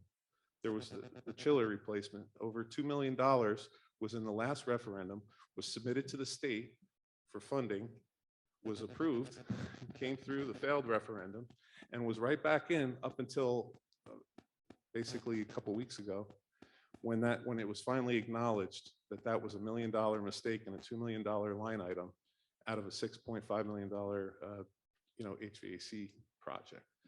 And so it's very dismissive to say, well, the public doesn't need to go through these costs and things, because there could be errors. There could be things that maybe, if we're going to be saying that we can't know the cost of something until we do get bids and do work, well, maybe we don't do 7 or 8 bathrooms at over $100,000 a piece that are the size of this table or smaller. And maybe in the process, not only do we find out that the cost, but we also find out whether the teachers and students are benefiting from those changes. If the push to spend that kind of money is for moving a sink into the toilet room instead of having it outside the toilet room, if we did 2 of them first, maybe we could see that there was, do the teachers prefer seeing the hand washing inside that room or out where the sink is now? There's things that could be done in parts that would be, I think, a benefit beyond just the cost. And so that's, I tried to bring some of those insights. I know people on the ad hoc committee all, brought different insights, but the original purpose of having the ad hoc committee, one of the primary functions was to come up with a way to reach out to the community so that we didn't skip the steps that we did on the failed referendum and not get the public feedback and the presenting to the public before we had a vote like we're having tonight. And so I thought it fell so far short to not do a survey, but instead put an email out with a link to the old referendum information. And we did get some feedback. A lot of it was saying maybe we should look at coming out with a little lower number or maybe a lot lower number. And so that's another thing to consider, that when you have a failed referendum, to come back out at a higher number and not have the kind of outreach that we should have. I can't support that either. And one of the reasons it's a higher number, we did save $1 million thanks to Hans Jewett finally ferreting out a major error. But then we, with just weeks to go, decided that we're going to add $2 more million for air conditioning the gyms. And, that was something that was not really reviewed very closely at all, not really explained what the real benefit, the function of that over time, what programs it would allow us to have that we don't have now.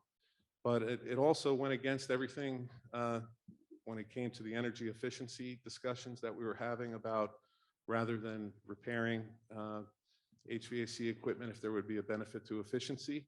And then we decide we're going to air condition thousands of square feet, which end up being tens and hundreds of thousands of cubic feet of air conditioning that will cancel out a lot of that. So, I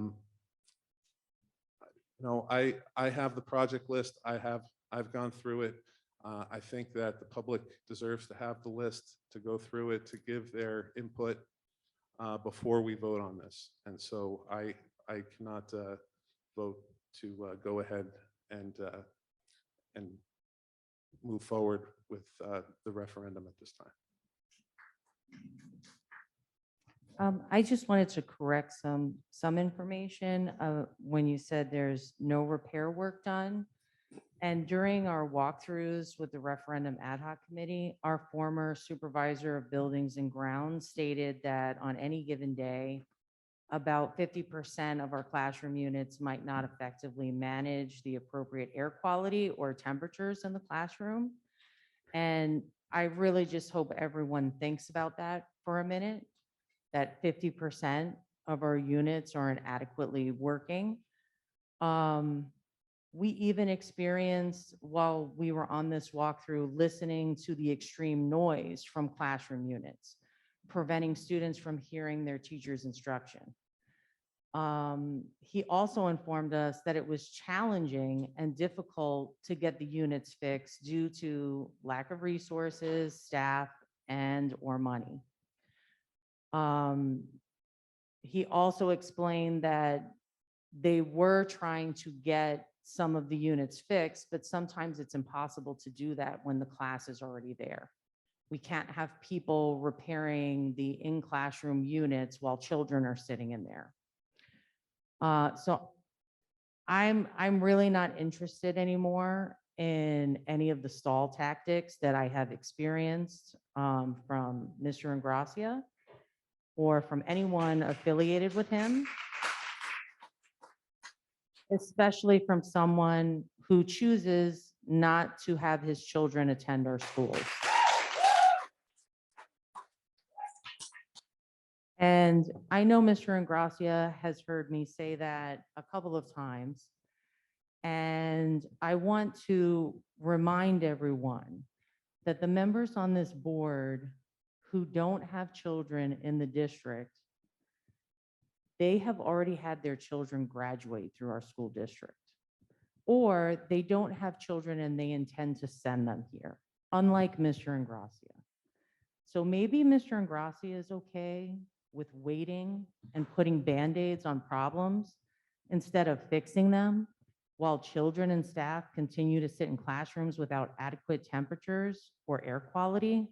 But I am not in favor of that. And I am in favor of voting for this referendum.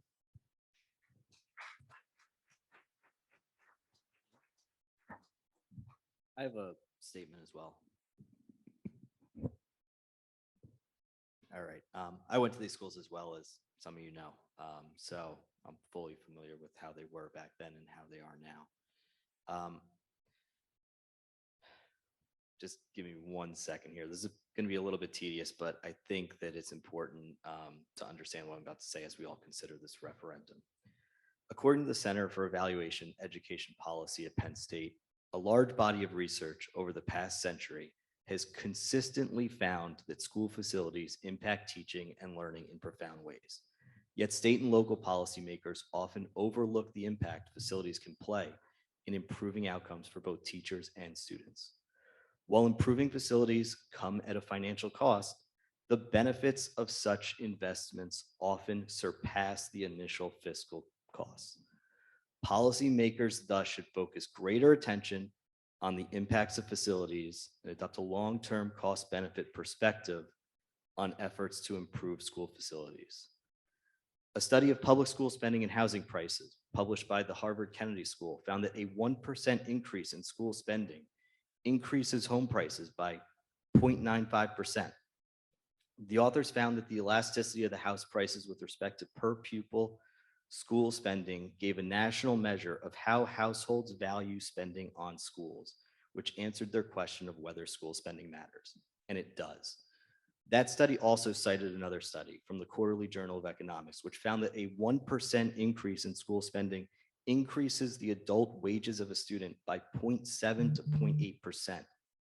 The Harvard study's authors concluded that taken together, their findings are consistent with the notion that households value the causal impacts of greater school funding on the lifetime outcomes of their children and are willing to pay higher prices for homes that provide access to better funded schools. Our hope is to use this referendum to make much needed repairs to our schools. These repairs will make real differences to our students' educational and social and emotional outcomes. The data show that school facilities impact teaching and learning. The data also show that school spending has a positive causal effect on property values, as well as on students' future earning potential. To me, all this suggests that there's a cyclical, directly correlated effect between and among property values, school spending, and student outcomes. In other words, either you are on the upside of the swing of this cycle, or you are on the downside. I like to think that Watchung is on the upside, and I would like to continue that trajectory. However, our schools are dated. Our modern technology-based world requires modern schools. We need facilities that empower our students to learn in an ever interconnected world.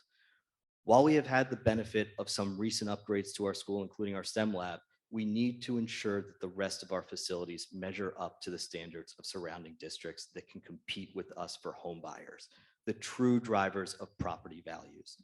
Otherwise, our students will suffer, as will our property values. According to our outgoing buildings and grounds supervisor, as Dory just said, based on his experience with our schools, on any given day, approximately half of the classroom HVAC units are not functioning efficiently, making classrooms too warm, too cold, or too loud. I can't think of any districts like Watchung that would tolerate such conditions for their schools and for their students. After the defeat of the last referendum, a question was raised as to whether the HVAC work was necessary. Since then, we have worked with the community.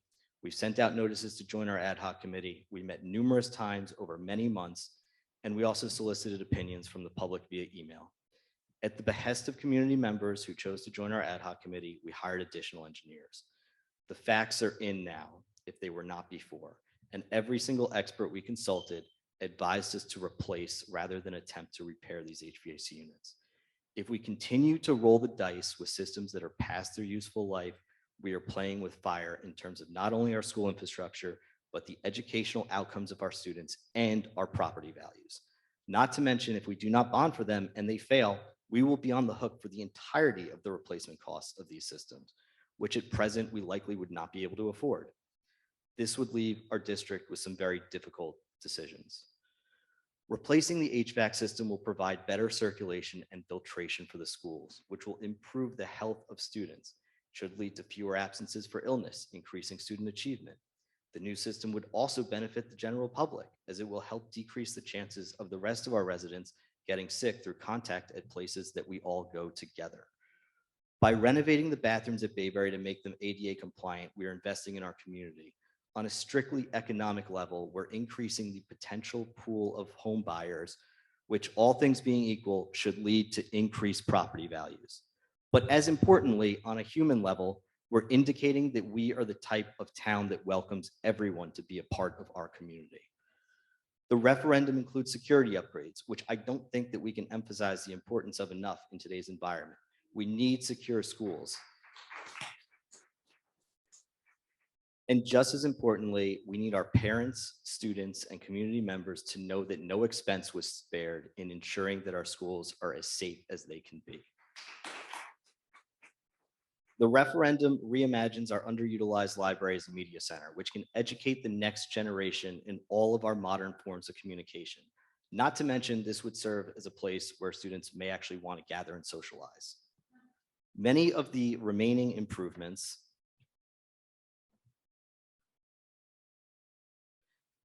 and repairs would enable our district to no longer have to worry about the infrastructural piano that is hanging over our head on any given day.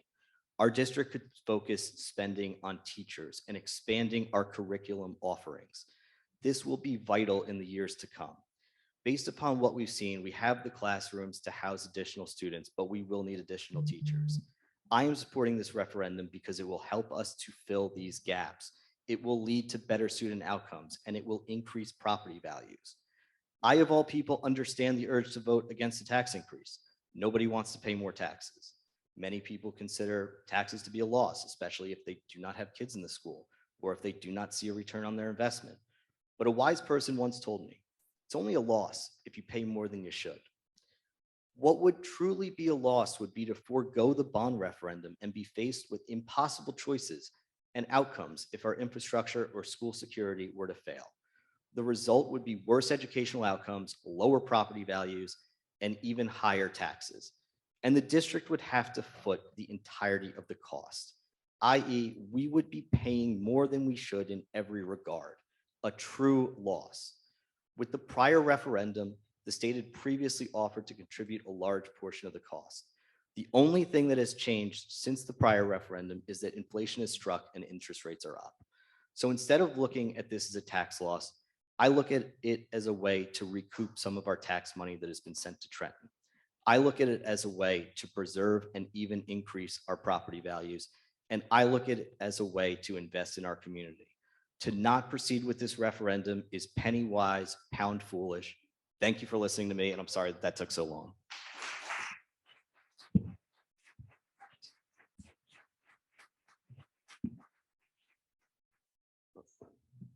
I'd like to also make a comment regarding the referendum. So firstly, I wholeheartedly agree with Mr. McDonald and everything he said, so I won't repeat everything. Therefore, I wholeheartedly disagree with Mr. Ingrassia and pretty much everything he said. With regard to the referendum, we've been speaking about this for 2 years. Unfortunately, all we do is speak about it. We have had continuous discussions about the referendum, and my concern is that, with all due respect, if we don't start taking some action, this will be a discussion next year and the year after and the year after. There'll be different board members, potentially different administration, and the can will just get kicked down the road. So let me explain briefly my views on this. No one has ever said, I support Watchung school excellence through underinvestment, right? Simply put, that means the referendum is an investment. For some context, we haven't had a referendum in 20+ years. Our capital budget is less than $1 million. Look at certain comparable school systems, or you like to think they're comparable, like Warren next door, and see their percentage. Ours is a pittance, right? And it continues to go down. So I asked the question when I first joined the board 3 years ago, as I'm sure you're asking, why don't you just add more money to the capital budget? Why don't you fix things as you go? You need money for that. And after you pay all your expenses and your fixed cost and variable cost, roughly 85% of the budget's gone before you get to any of these things. So while periodically we do get some additional funds, unforeseen like we did this year, roughly $300,000 from the state. You can't count on that, and you can't automatically add it to the capital budget because you may have other expenses, like potentially paying double for your bus service. So that's part of the rationale behind that. And as also mentioned as part of the referendum, what are we talking about here? School safety and security. Please let me know if anybody wants to debate me on that one. Clean HVAC systems. We're not talking about two systems outside your personal home. We're talking about two school systems with multiple integrated HVAC systems that are constantly failing, right? That's pretty important, especially in a post-COVID environment, to have clean air, to have appropriate heat and appropriate air conditioning, right? How about ADA compliant bathrooms, right? It's 2022. I think we should have bathrooms that are renovated and capable of supporting any child, okay?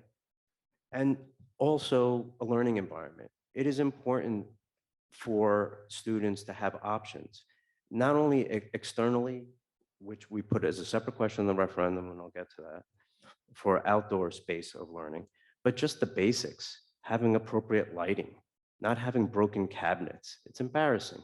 What are we sending our kids into? It's a travesty, okay? So that's clearly the benefits to the students and the teachers and individuals that have students in the school system. But what about for the other Watchung residents? Well, as mentioned, property values are inextricably linked to your schools. I came to the school district 10 years ago. I came to Watchung with a 5-year-old and a 2-month-old. I didn't come here, as other parents said, because of the center of town or the Watchung train station, right? These are other things that other towns have that we don't, unfortunately. But I came because it was a quaint town, school system was great. I didn't believe that things could deteriorate so fast. And ultimately, for full transparency, I have 2 kids in the school system. Likely neither, certainly one, but likely the other one will never see any of the benefit of this referendum. They'll be too old. But I'm not doing it simply for my kids. I'm doing it for the community and for other generations of kids. What I'd also like to say is I don't want to kick the can down the road to the next administration or other board members. I want to take action. I understand the referendum failed last year, and I'll get to that point.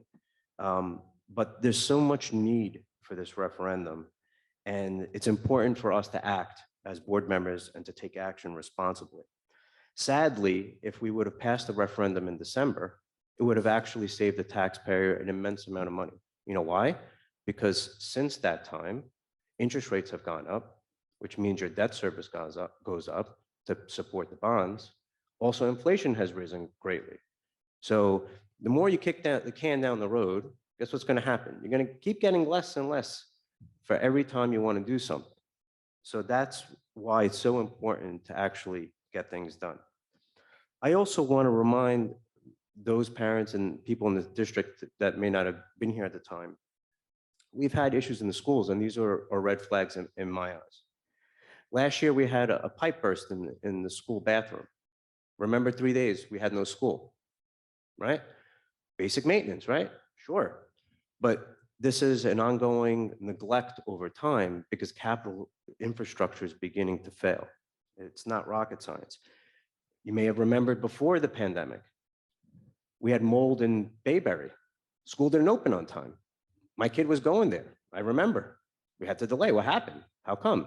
Well, one of the things we found out with these HVAC units is that it creates excessive moisture because they're not working properly. So the moisture goes potentially back into the pipes and in the system, which can cause these kind of situations, right? So these are contributing factors why it's important to make the changes. Now, of course, at the time that was completely remediated, and thankfully we constantly check and haven't had problems since. But these are problems which will continue to fester and get worse. Last points I wanted to make, just for purposes of cooperation. It's not lost on me that the referendum failed in December. So you should reflect on that and say why. Why did it fail? What were the things that made it fail? First of all, it did fail, but not by a large majority. And it was low voter turnout. It was December. It fell 55 to 45%. Secondly, here were some of the postmortem items from that failed referendum. Lack of community engagement, lack of transparency on the costs of items. Double check the HVAC system because we believe the cost is too high. Go get another contractor independently, pay for that to double check that you actually need the HVAC systems. During one of our operation committee meetings, and I'm not an expert in this field, but you don't need to be a rocket scientist here. The second independent contractor was asked, well, what if we retrofitted all of the 25-year-old HVAC systems with 25-year-old parts, got the labor to do that, and then maintained it that way? Would that be a good idea, or should we just get new units now? The contractor obviously said, no, the cost would be the same or higher if you did that, plus you wouldn't get a warranty. Why would you try to retrofit 25-year-old HVAC systems that are falling apart, right? Would you do that? It makes no sense. You would want new units that can talk to each other logically, that could be connected with the appropriate equipment. The ad hoc committee. I want to thank members of the ad hoc committee. Be completely candid with you. This was an idea from Mr. Ingracia. At the time, I had reservations about it. I said, listen, my concern is if you simply go out to the community and ask 10 people what their recommendations are, you're going to get 10 different opinions. I felt it was going to be very unstructured. I thought that it may make us cause more delay or that people wouldn't come to some consensus on the referendum. To my surprise, that's not the case. Generally speaking, the members of the ad hoc committee coalesced around the same topics, that we need these things. It's not very difficult to figure out. I understand there's some dissent, that's fine, not everyone has to agree. But I do feel that overall, the community and the ad hoc committee felt it's necessary that we begin to take action here because we've had no action for 2 years. What I'd also like to say is that it's untrue that the referendum cost more, as Mr. Ingracia stated, than what we had last year. As part of the ad hoc referendum changes, we added 2 questions to the referendum. What we did was we broke out aspects of the referendum that maybe some people would consider as being extras. Okay, some people say, no, those are necessities. But nevertheless, we broke out some of those items, like the softball field, like the outdoor learning. Okay. We did so purposely to give the community an option. I don't think security and HVAC systems are luxuries. So that's why they're in the first question. But certainly if the community wishes, they have a vote on the second question as well, depending on how important it is to them.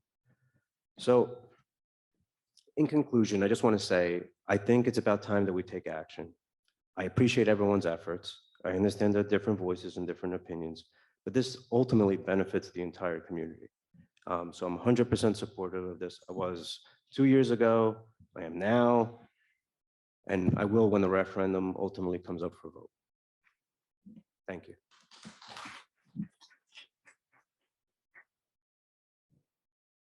Hi. Right, I have a few words. I'll try to keep them short after all the words that have already been said.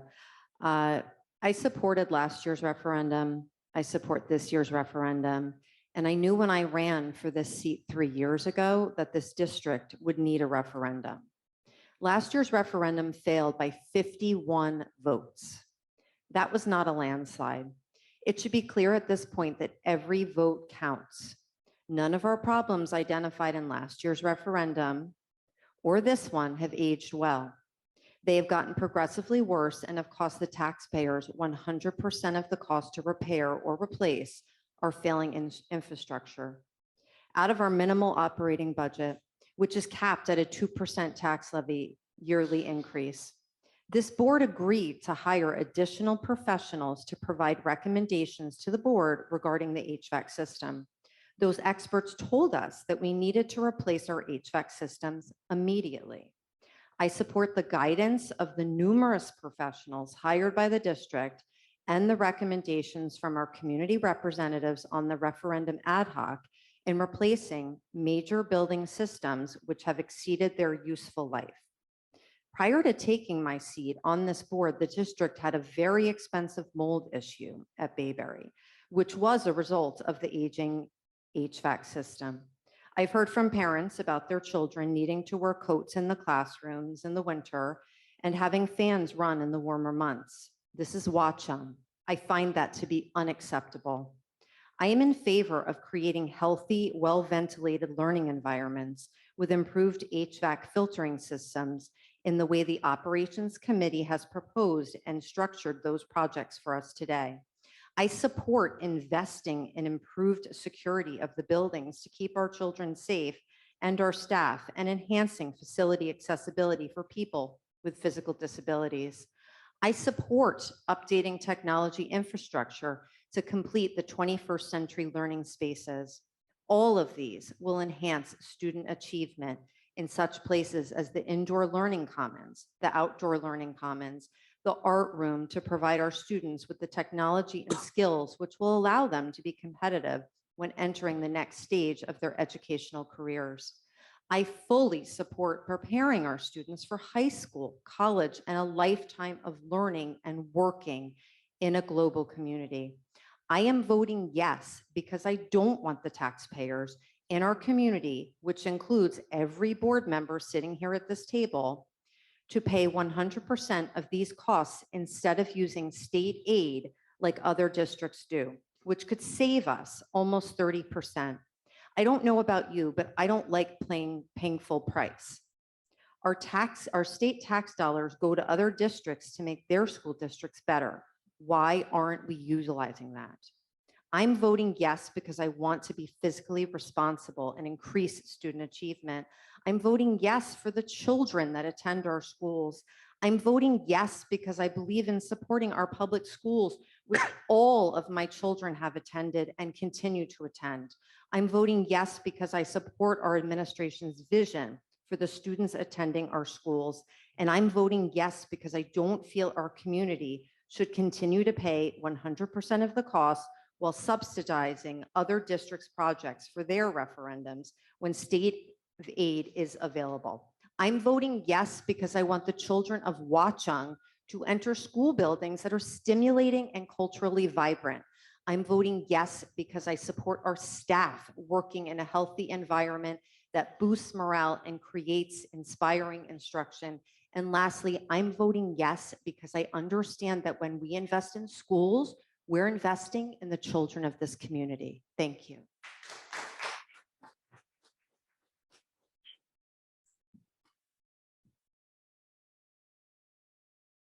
So I have a question for Mr. Pepe. This agenda item today, we're just voting for DRG to send it to see what we qualify for state aid, correct? That's correct. Okay. And I think you will have the votes to pass this today, which is great. I cannot vote on it for a couple of reasons, and I'll tell you why. Today, it was updated at 2:43 p.m. and I did not have enough time to review any of these items and the changed items. So that's that.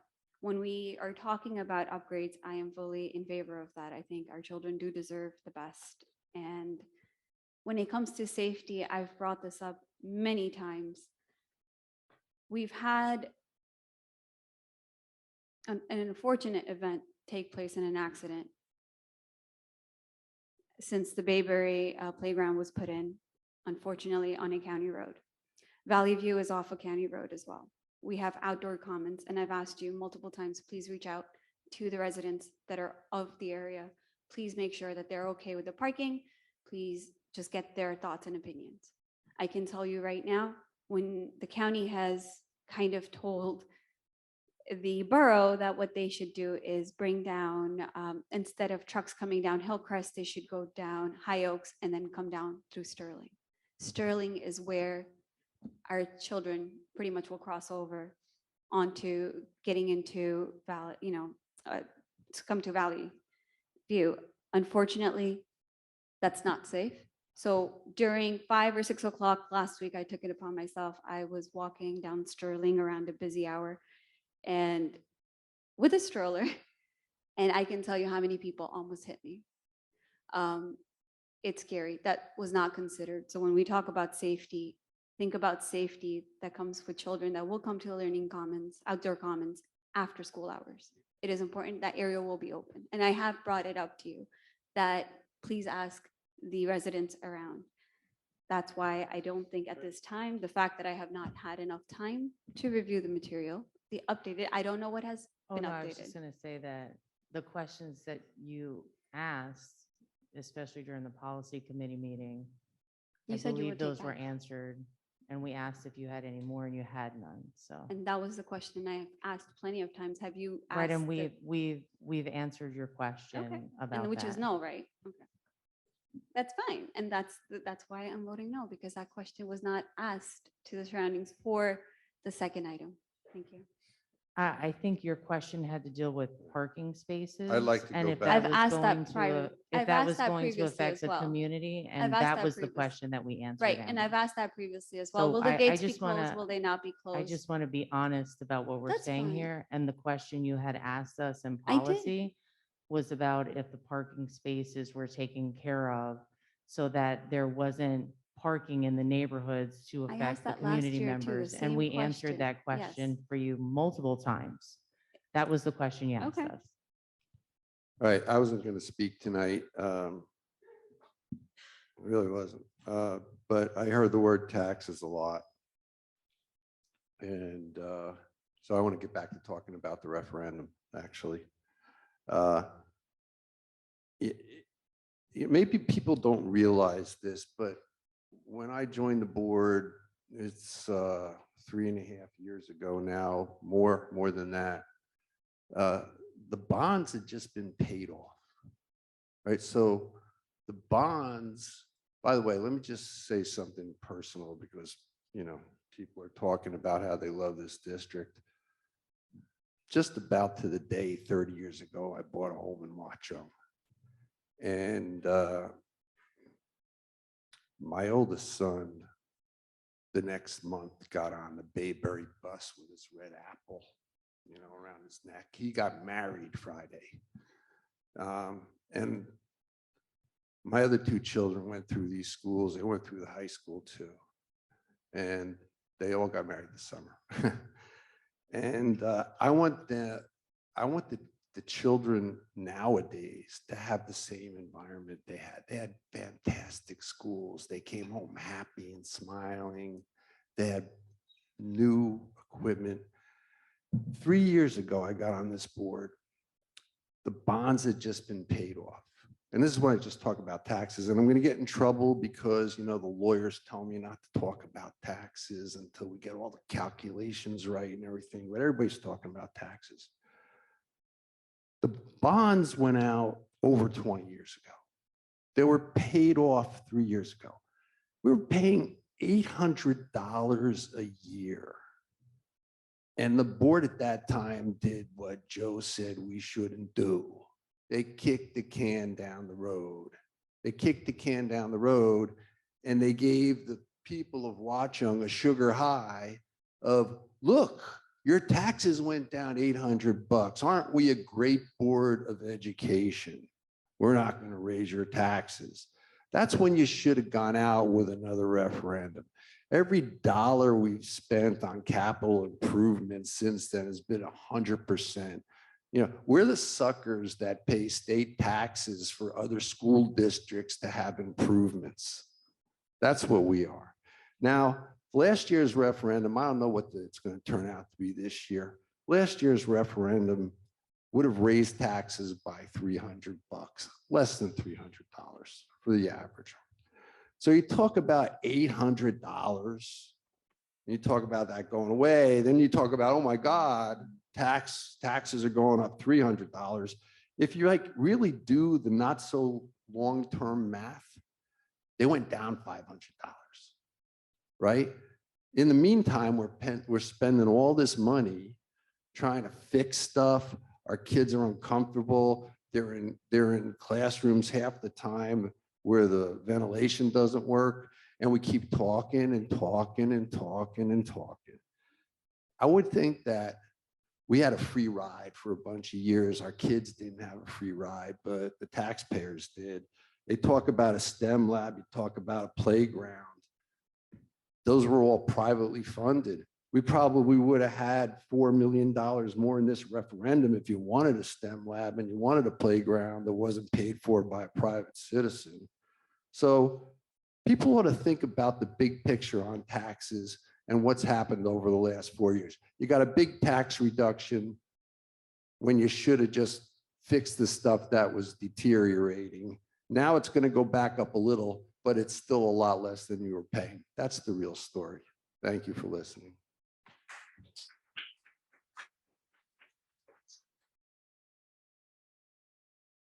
I would just like to add, we're having the boilers replaced in the schools. And what percentage of that is covered by that program that's not through a referendum? So over 70%. So the referendum failed, and the first thing we were able to do was replace all the boilers in the school for 70% of the cost of being picked up by the program and not by us. We had DRG architects working from before this referendum came to be on other programs like that. So, you know, the 30%, it sounds good, but then you have the 40% soft costs and contingencies and things that go on in. So that 30% kind of goes cancels out a little bit. But you know, there's ways to get new equipment. We just did it with 70% of the cost being picked up through that program. And so, you know, I just think that as we just went around the table talking about how important things were, it's even more evident how unfortunate it is to risk getting any work done again, because basically just wanting to validate that the last referendum was a good plan. You know, that we're just going to stick to that, do it all the same, add more to it, and that validates what we did. The last failed referendum, actually, it was so close. It wasn't a failure really, you know. And so now, because of all the security and the HVAC, the things that were mentioned, but we're not willing to break some of these other things out into a separate question, to have a second and third question. We're going to keep it with very little broken out into a second question, except that we're adding something that was never in it before. So I just think that, you know, to risk having nothing done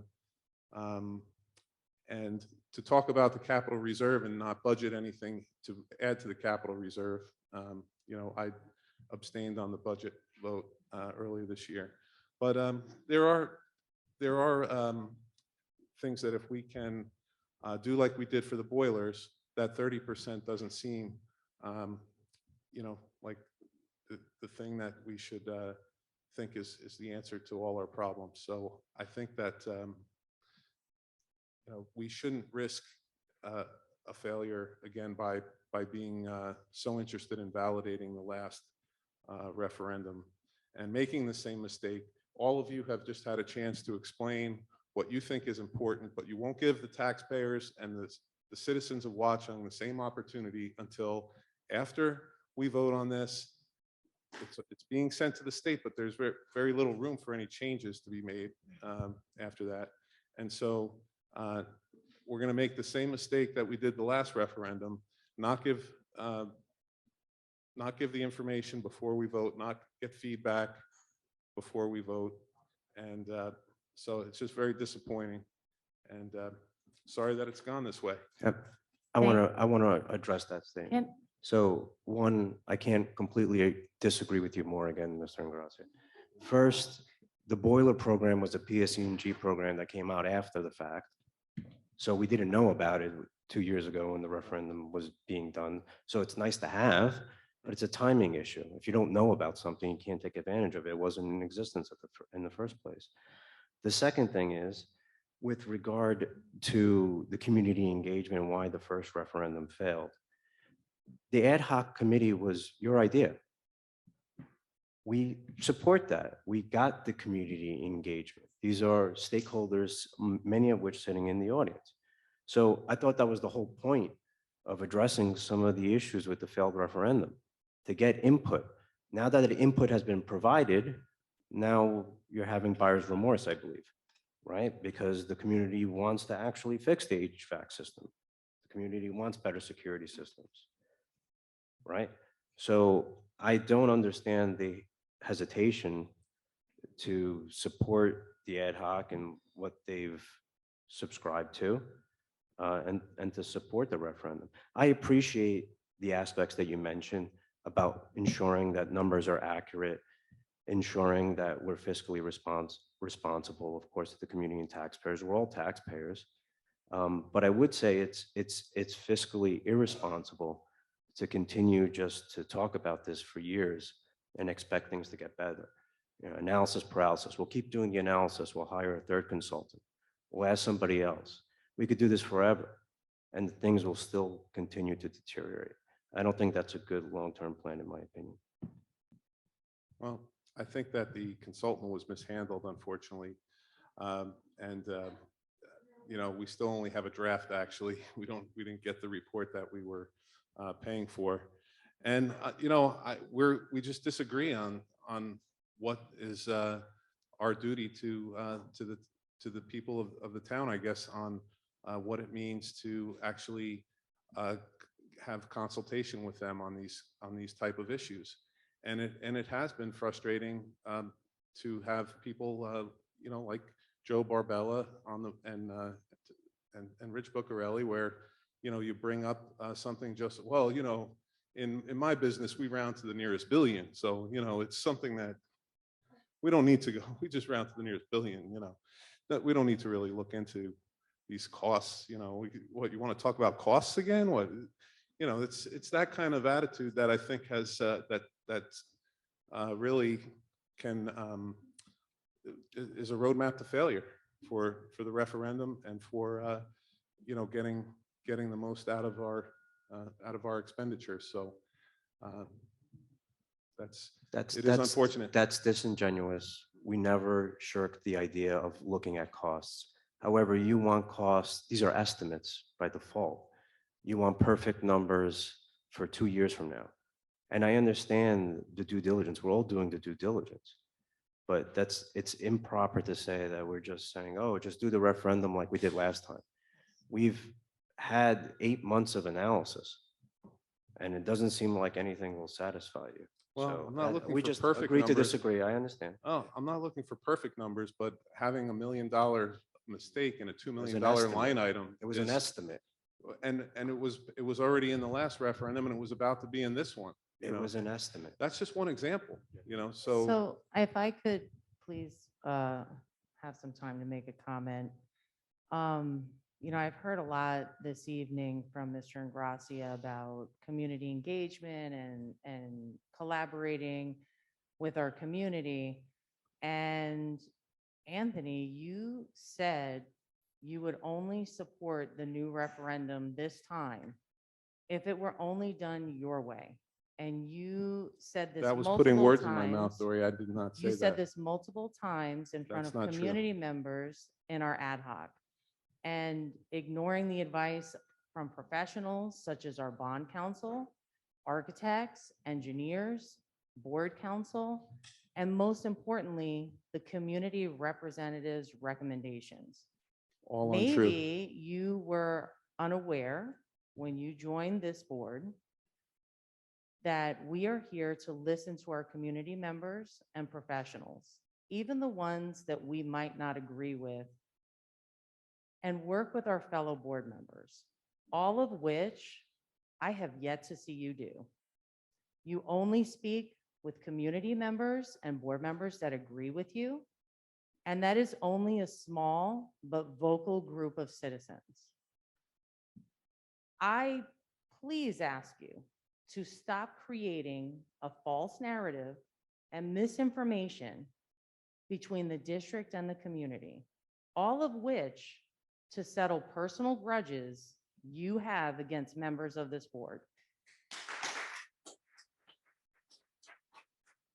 And this is all at the detriment of the children who attend these schools, who you are supposed to be here to represent. So please stop with the lies and the rhetoric and all of the misinformation that you keep trying to convince members of our community to believe. I couldn't disagree more. I'm Dory. sure you wouldn't. Yeah, and, you know, this was another example of, you know,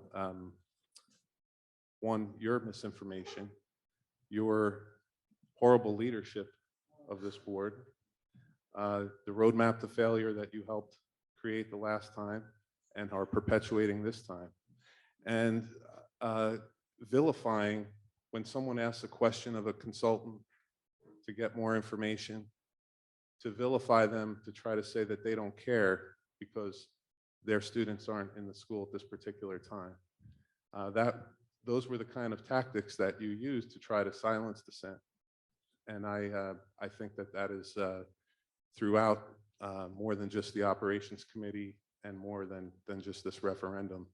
And it's a very serious problem that I move to have now. close the debate and go move to a vote.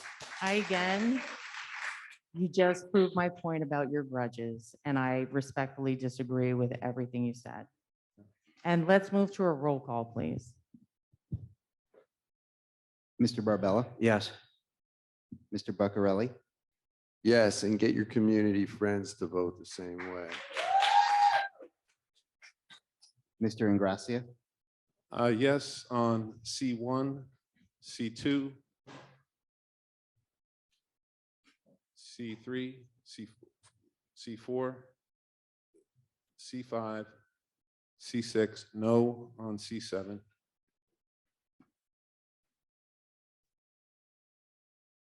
And yes on C8, I think there were 9. and yes on C9. Thank you. Mr. McDonald, Yes. Mrs. Murad, Yes on everything except C7, which is a no because lack of timing to review the material. Mrs. Scharf, Yes, get out and vote. Mrs. Harvey. Absolutely, yes. Okay, motion's passed.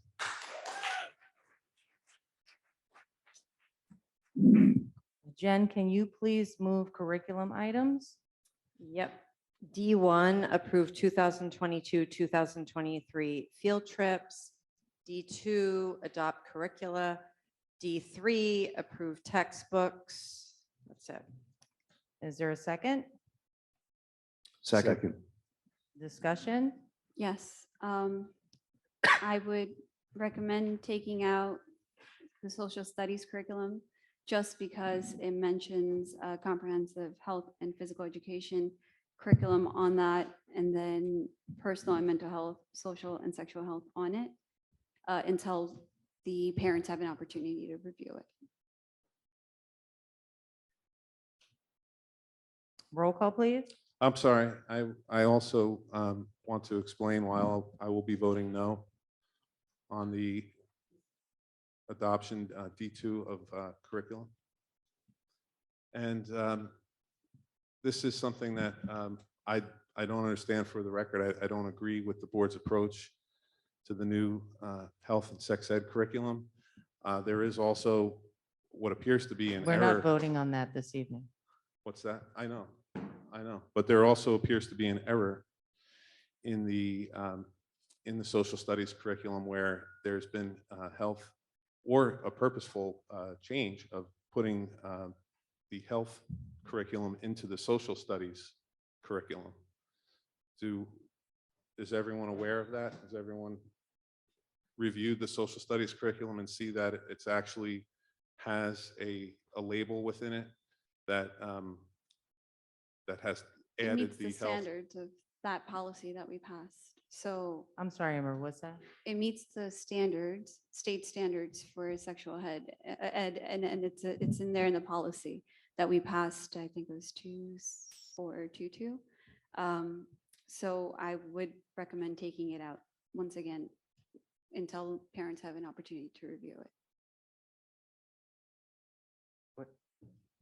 I'm sorry, I'm confused. The social studies So the curriculum. social studies curriculum has sexual education content in there? Yes. So I do not know what's being referenced here, and Okay, this is the so first time it's- it's been brought up by anyone. And what we did was have the teachers and the principals work on the curriculum and make sure that they adopt the standards and then make it an age-appropriate curriculum for the kids. So I don't know what you're talking about with It's the in idea of tolerance- merging the health standards into the curriculum. I think you might be confusing with No, something it's, else. I can show it to you in the curriculum right now. It's right Mr. here in Ingrassia, tolerance. when did you find this and notice this?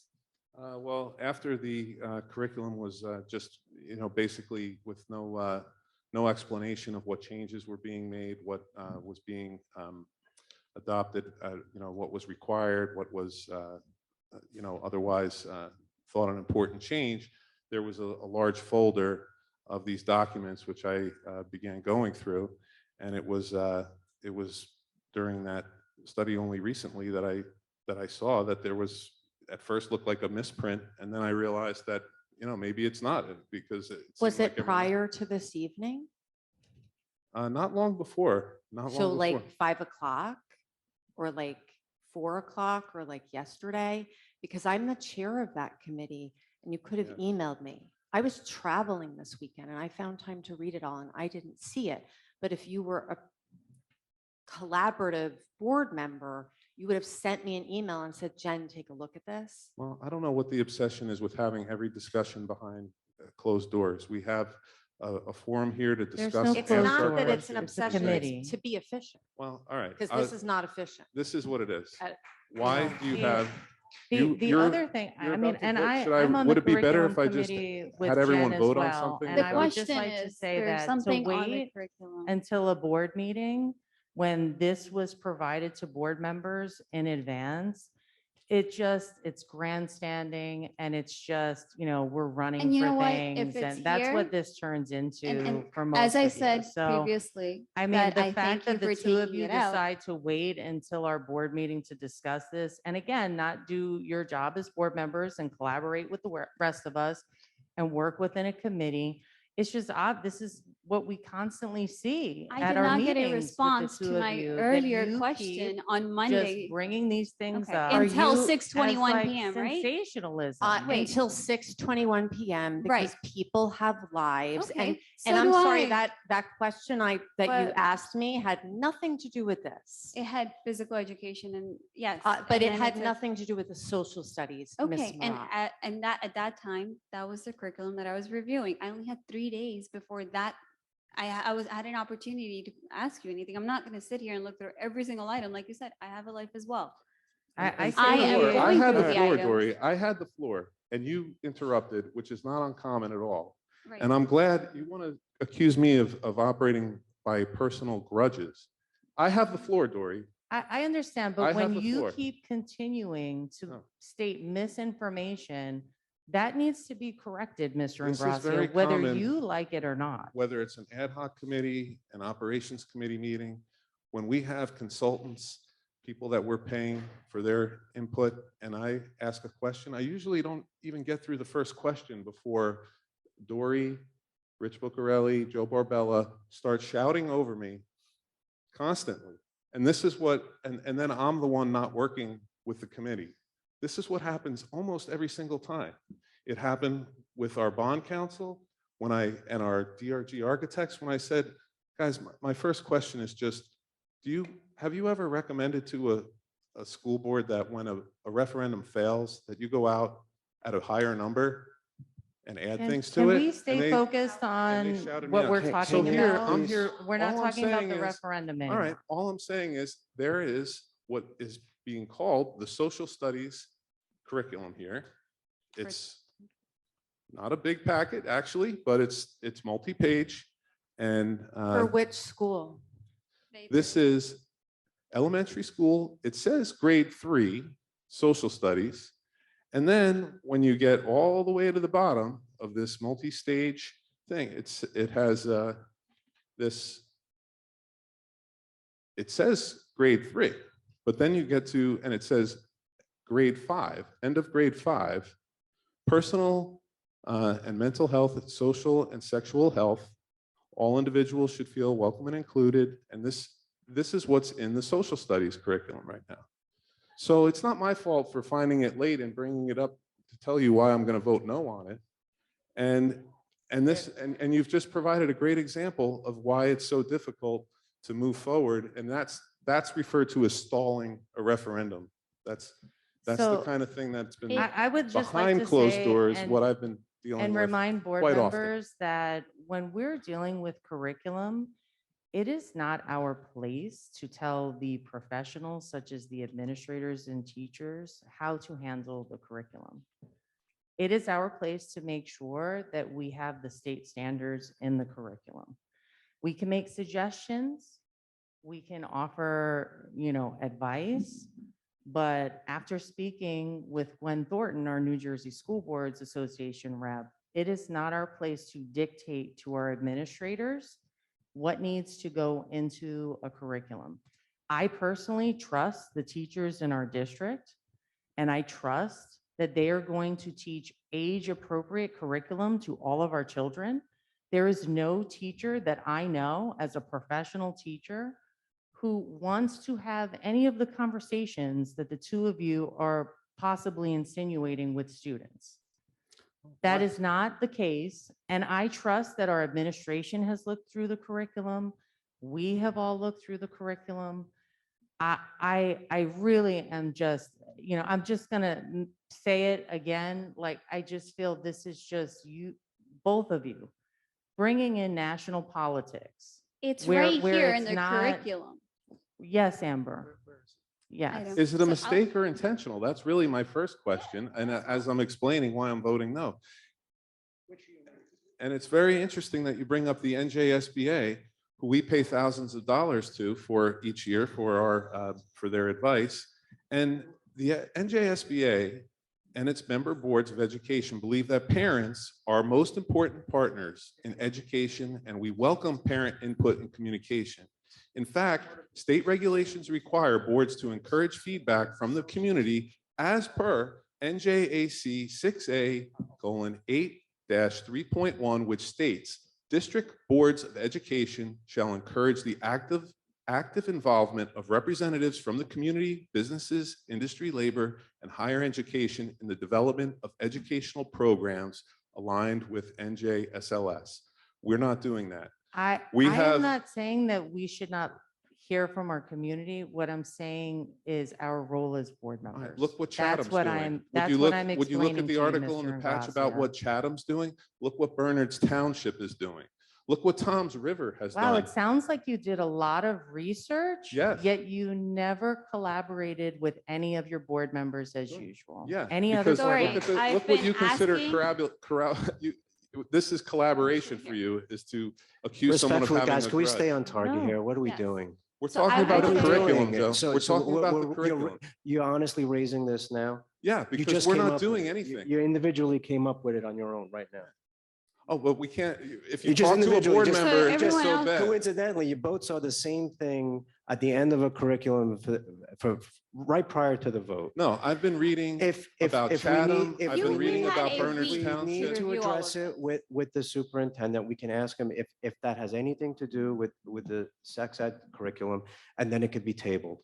But And I that's don't know what I why we're asked for. pontificating for 20 minutes on this. But that's Because what I this- asked for. This So let's, discussion is Which we you could have asked, is asked not for that's why we enough. asked the earlier, Amber. professional. Yes. Well, because But- then you'll vote it That's right why we through, asked, right? we You'll vote asked it a right through. professional. I know you want to be the superior consultant. It's You not disagree that. with the first question consultant, is, you Joe, disagree we with the passed the second Look what policy Chatham consultant. with did. the understanding at Bernard's that Township. time. The Look at reason we Towns had River. Point of consensus- order, I would like to hear from our superintendent board members. Thank you. If it's a simple error of a standard that made its way in there, and I have to say, I have trouble with the insinuation that it was done intentionally. It's It's a a question. correction we can make. And Janelle, can the board approve this if we make a notation that we will update the curriculum to fix it? If it's just an oversight or an error, where, We can do that. It sounds like you don't know necessarily what happened, but the board can go ahead and approve it with the caveat that you're going to make the adjustment. Thank you. So can we go to a roll call, please? Well, so I'm just, so that confirms it was just an error. It wasn't, at least that question has been answered. But was that the only place you found it? That is. Can we go to a roll call, please?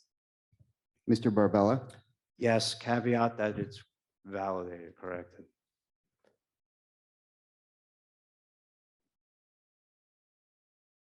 Mr. Beccarelli, Yes, same. Mr. Ingracia, for item D1, field trips, yes. D2, adopt curricula, no. And might I just say that this, Please, there's, the gifted can and we talented please move is, on to, you had also a options concern? to speak during discussion. It's your voting now. Thank that's, you. A no, not just for Mr. social Ingracia, studies. point of order, please. You are voting and you're not giving speeches during voting. I'm explaining that there's Mr. three parts Ingracia, in the all vote. of this discussion takes place during discussion. It is time to vote. D2. So you can vote yes or no. no. D2 is a no due to social studies and gifted and talented. D3, approved textbooks, yes. D1, sorry. It's Mr. McDonald, Yes, with the same caveat that Mr. Barbella and Mr. Buccarelli put forward earlier. Mrs. Murad, yes for D1, no for D2, and yes for D3. Mrs. Scharf, Yes, with the caveat. Mrs. Harvey. Yes, with the caveat.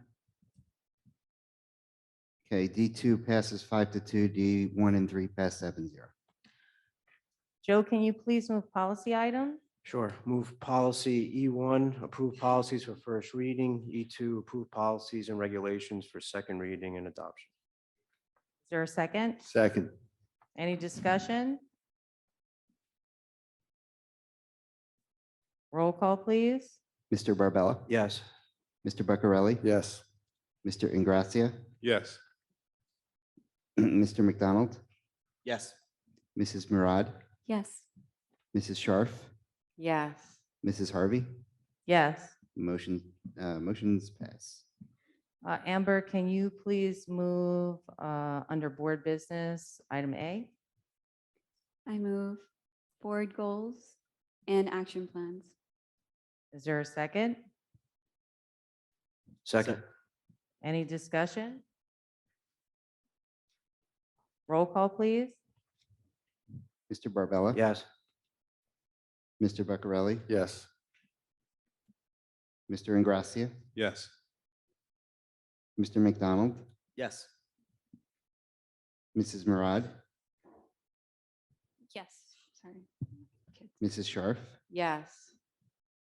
Mrs. Harvey. Yes. Okay, Motion passes. Sorry, thank you, Rich. I didn't receive any requests from board members for any other board business to be discussed, so we're going to move on to Well, the comments from public. No, I'm sorry, Dory. So I do please have remember board- to state your name and address when coming No, up. I'm We are sorry, moving Dory. Point on. of order, that's not how that works. No, yes, it does, That's- actually. There's that's you nothing making up on your own there. rules. It is 11 o'clock at night. We have a lot of community members here.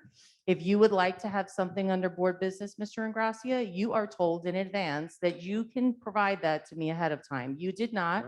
We're going to be respectful of our community members who are sitting here at 11 o'clock at night, and we are going to allow them public comment. Yeah, well, you're Good making up afternoon. your We own will listen rules, to that. Dory. Thank you, Board I President. had a comment and. Mr. Ingracia. you Mr. wouldn't allow it. Ingracia, point of Please. order. That's My not name's how it Molly works. Hartman Lustig, again for the board.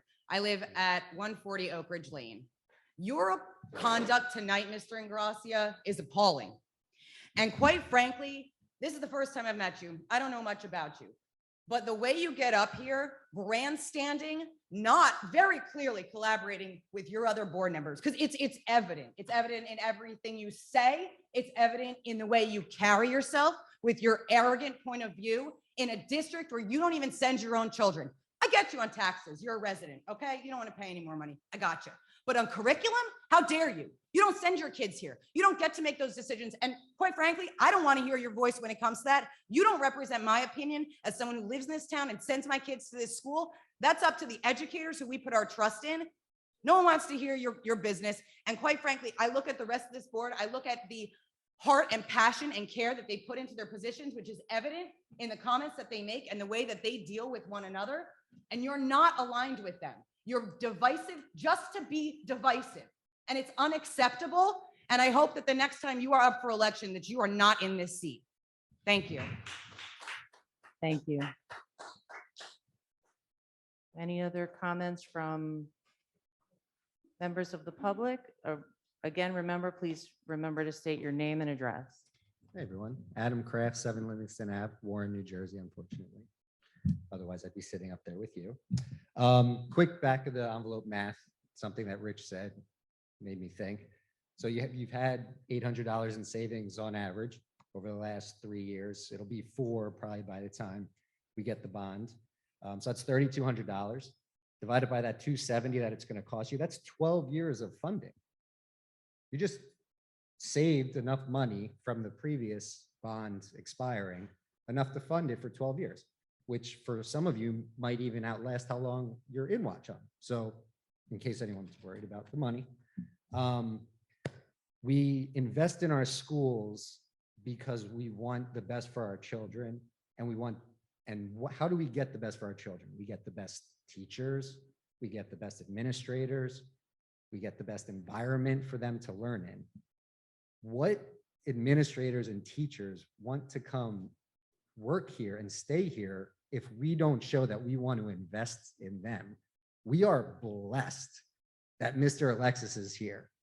If you haven't had a chance to have a one-on-one conversation with him, I implore you to do so.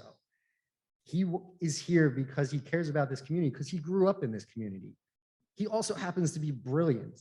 And he also happens to care more about our children than anyone else other than their parents. So we are blessed to have him.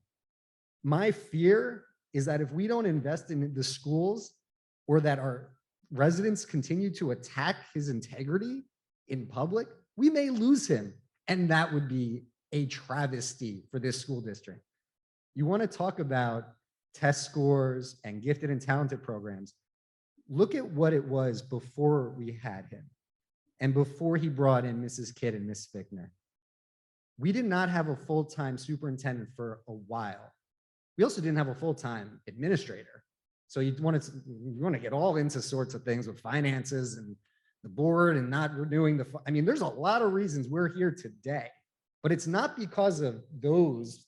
It's partly because of these two, but it's not because of those people. It's not because of this person. These people are doing an amazing job. So we need to give them and trust, like the board members have said, we need to trust that they have the best interests of this community in mind. Why am I here? Because I still have children in this community. Yes, my tax dollars don't go to your schools. I will vote yes for the Warren referendums though, because I believe in education. I believe in funding education. Guess what? My kid's mother still goes here and is passionately for this referendum. So my family still pays it. So if you want to have that comment, I've already beat you to it. So with all that said, I love that Molly just came up here and called Anthony out, because it's no surprise that he voted no. We all knew that was going to happen. I don't know why I even thought there was a chance he was going to vote yes, because last year when the board voted, it was 8-1, and his wife was the only one that didn't vote yes. So why would we think that he would vote yes? And they do this for a reason. So when you go home and tell all your friends to vote for the referendum, please make sure they know that, or at least tell them to ignore the talking point that they're going to use, which is referendums don't have a good chance to pass when they're not supported by the whole Board of Ed. That was on that infamous mailer that they sent out last year. That's their tactic. That's their talking point. That's it. They're going to stick to that. Just tell your friends and family members, Still vote yes. This is the best interest. They don't care about your children. Vote yes. Tell everyone. Thank you.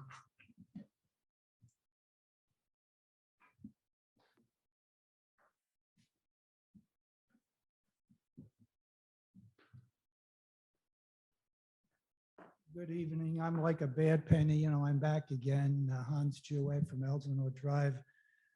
I would just like to put a little perspective on what we've been talking about. And Richard, correct me if I'm wrong. I think the current Watchung school budget is $13.8 million. Yeah. The referendum is going to be $15 million. $13.8 million is a lot of money. Okay, now if you go back, say over a 10-year period of time, that's probably, obviously it wasn't 13.8, but we probably, the taxpayers of Watchung, and schools are the most important thing, and I'll get into why I believe they are. They've probably sent $100 million in the last 10 years into the Watchung schools. Since the last referendum, okay, see, I have the perspective of being 20 years before the referendum, which I believe there were a lot of mistakes made, a la no playing fields at Bayberry. I mean, that was a very contentious, self-serving referendum on that one. That's why we have what we have in Bayberry. I wish we'd plant some trees in front. I mean, it looks like a penitentiary to me. I mean, it's this yellow building. Love to have some trees or something. I think that's one thing you guys should invest in, okay? My kids played softball on that field. Great memories. But anyway, over a 20-year period, the taxpayers probably sent $200 million to the Watchung schools. Now, I hear these stories from these passionate people that our air conditioning doesn't work. I, as an engineer, find it very hard to believe in $13 million of money. Now, a lot goes to the teachers, and it should, that we can't find the money to repair these systems. So I think you all need to reflect on that. And you all in the board, who've been on the board for 3 years, need to take some real responsibility for that. I think it's very sad, personally. Now, the other thing which I want to give you a little perspective on, we've been here since 1975. We had our last one graduated from the high school, what, 2000? We're the last one graduating. We have two of them.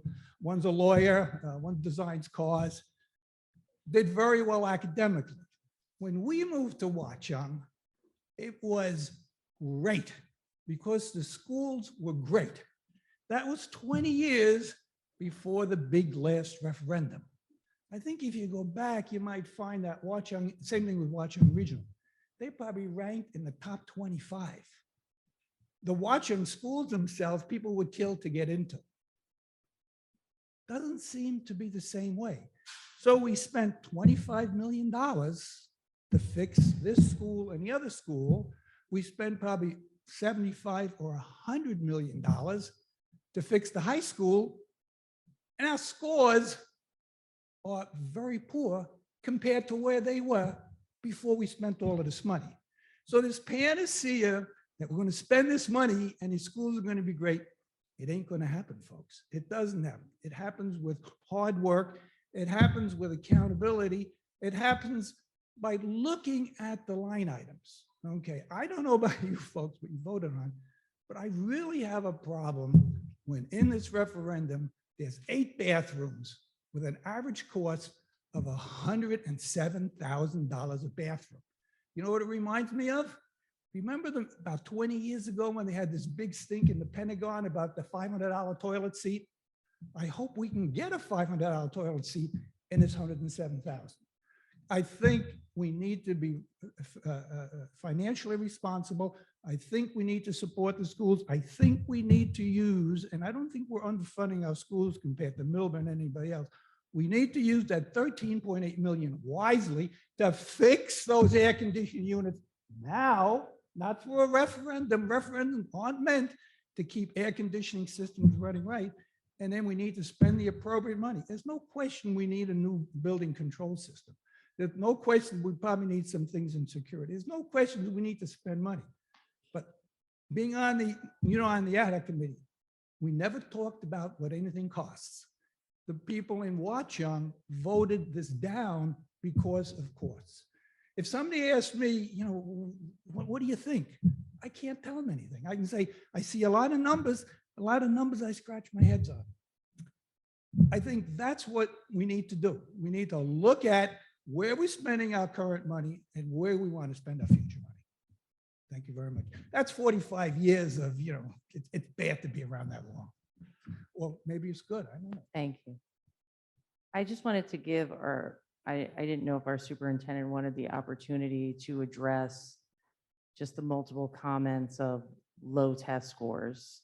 And if he would like to comment. I thought I started to do that, Mrs. Harvey, before when Mrs. Jewett was asking those questions.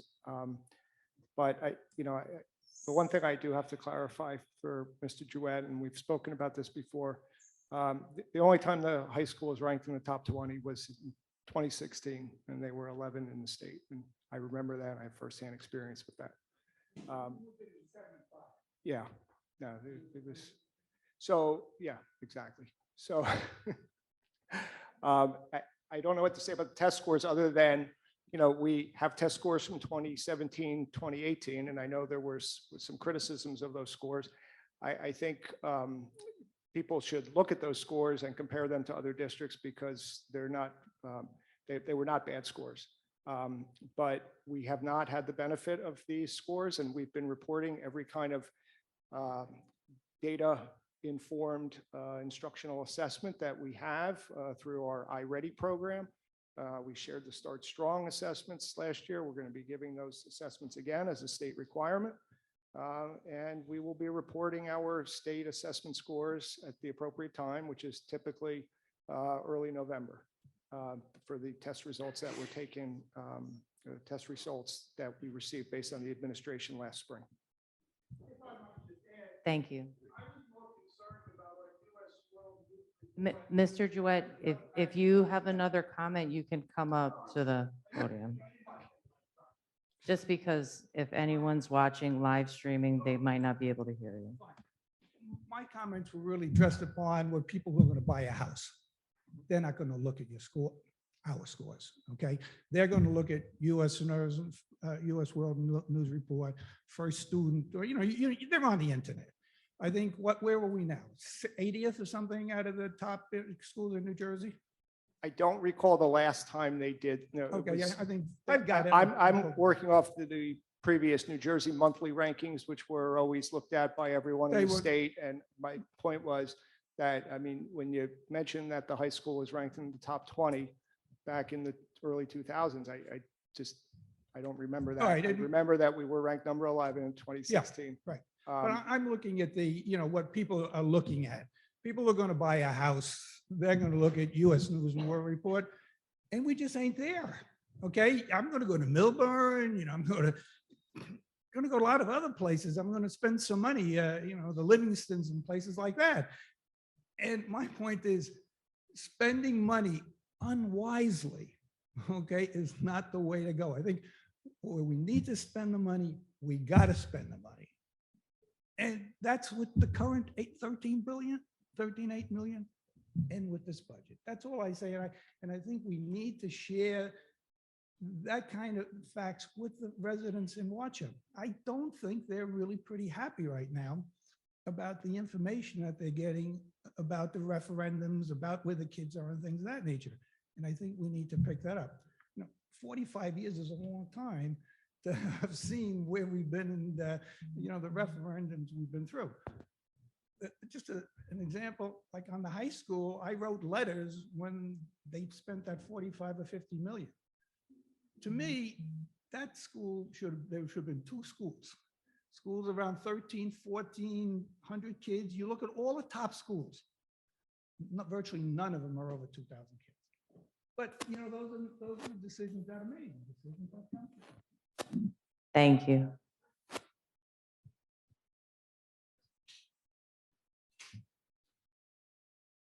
just have a quick question. Phyllis Jewett, 20 Elsinore Drive.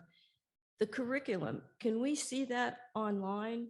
Or can we get a copy? How can we read that? Yeah, once it's approved, as it was tonight, we will be putting it on the website, the Rubicon Atlas Okay. section of the website so that the public. So we see can it. read that? Yes. Okay, thank you. Any other comments from the public on any items?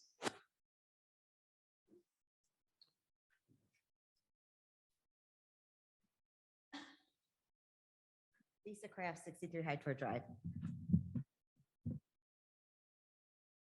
I'm just going to speak from the heart. I was a trial attorney for about 6 years. So I wouldn't say a long time, but a long enough to try many jury cases where people were very passionate about supporting whatever they were, prosecutor, defense, civil. And we would go head to head, but at the end of the day, we'd be able to walk out of this room and have a drink together. Okay? Because we separated professional from personal.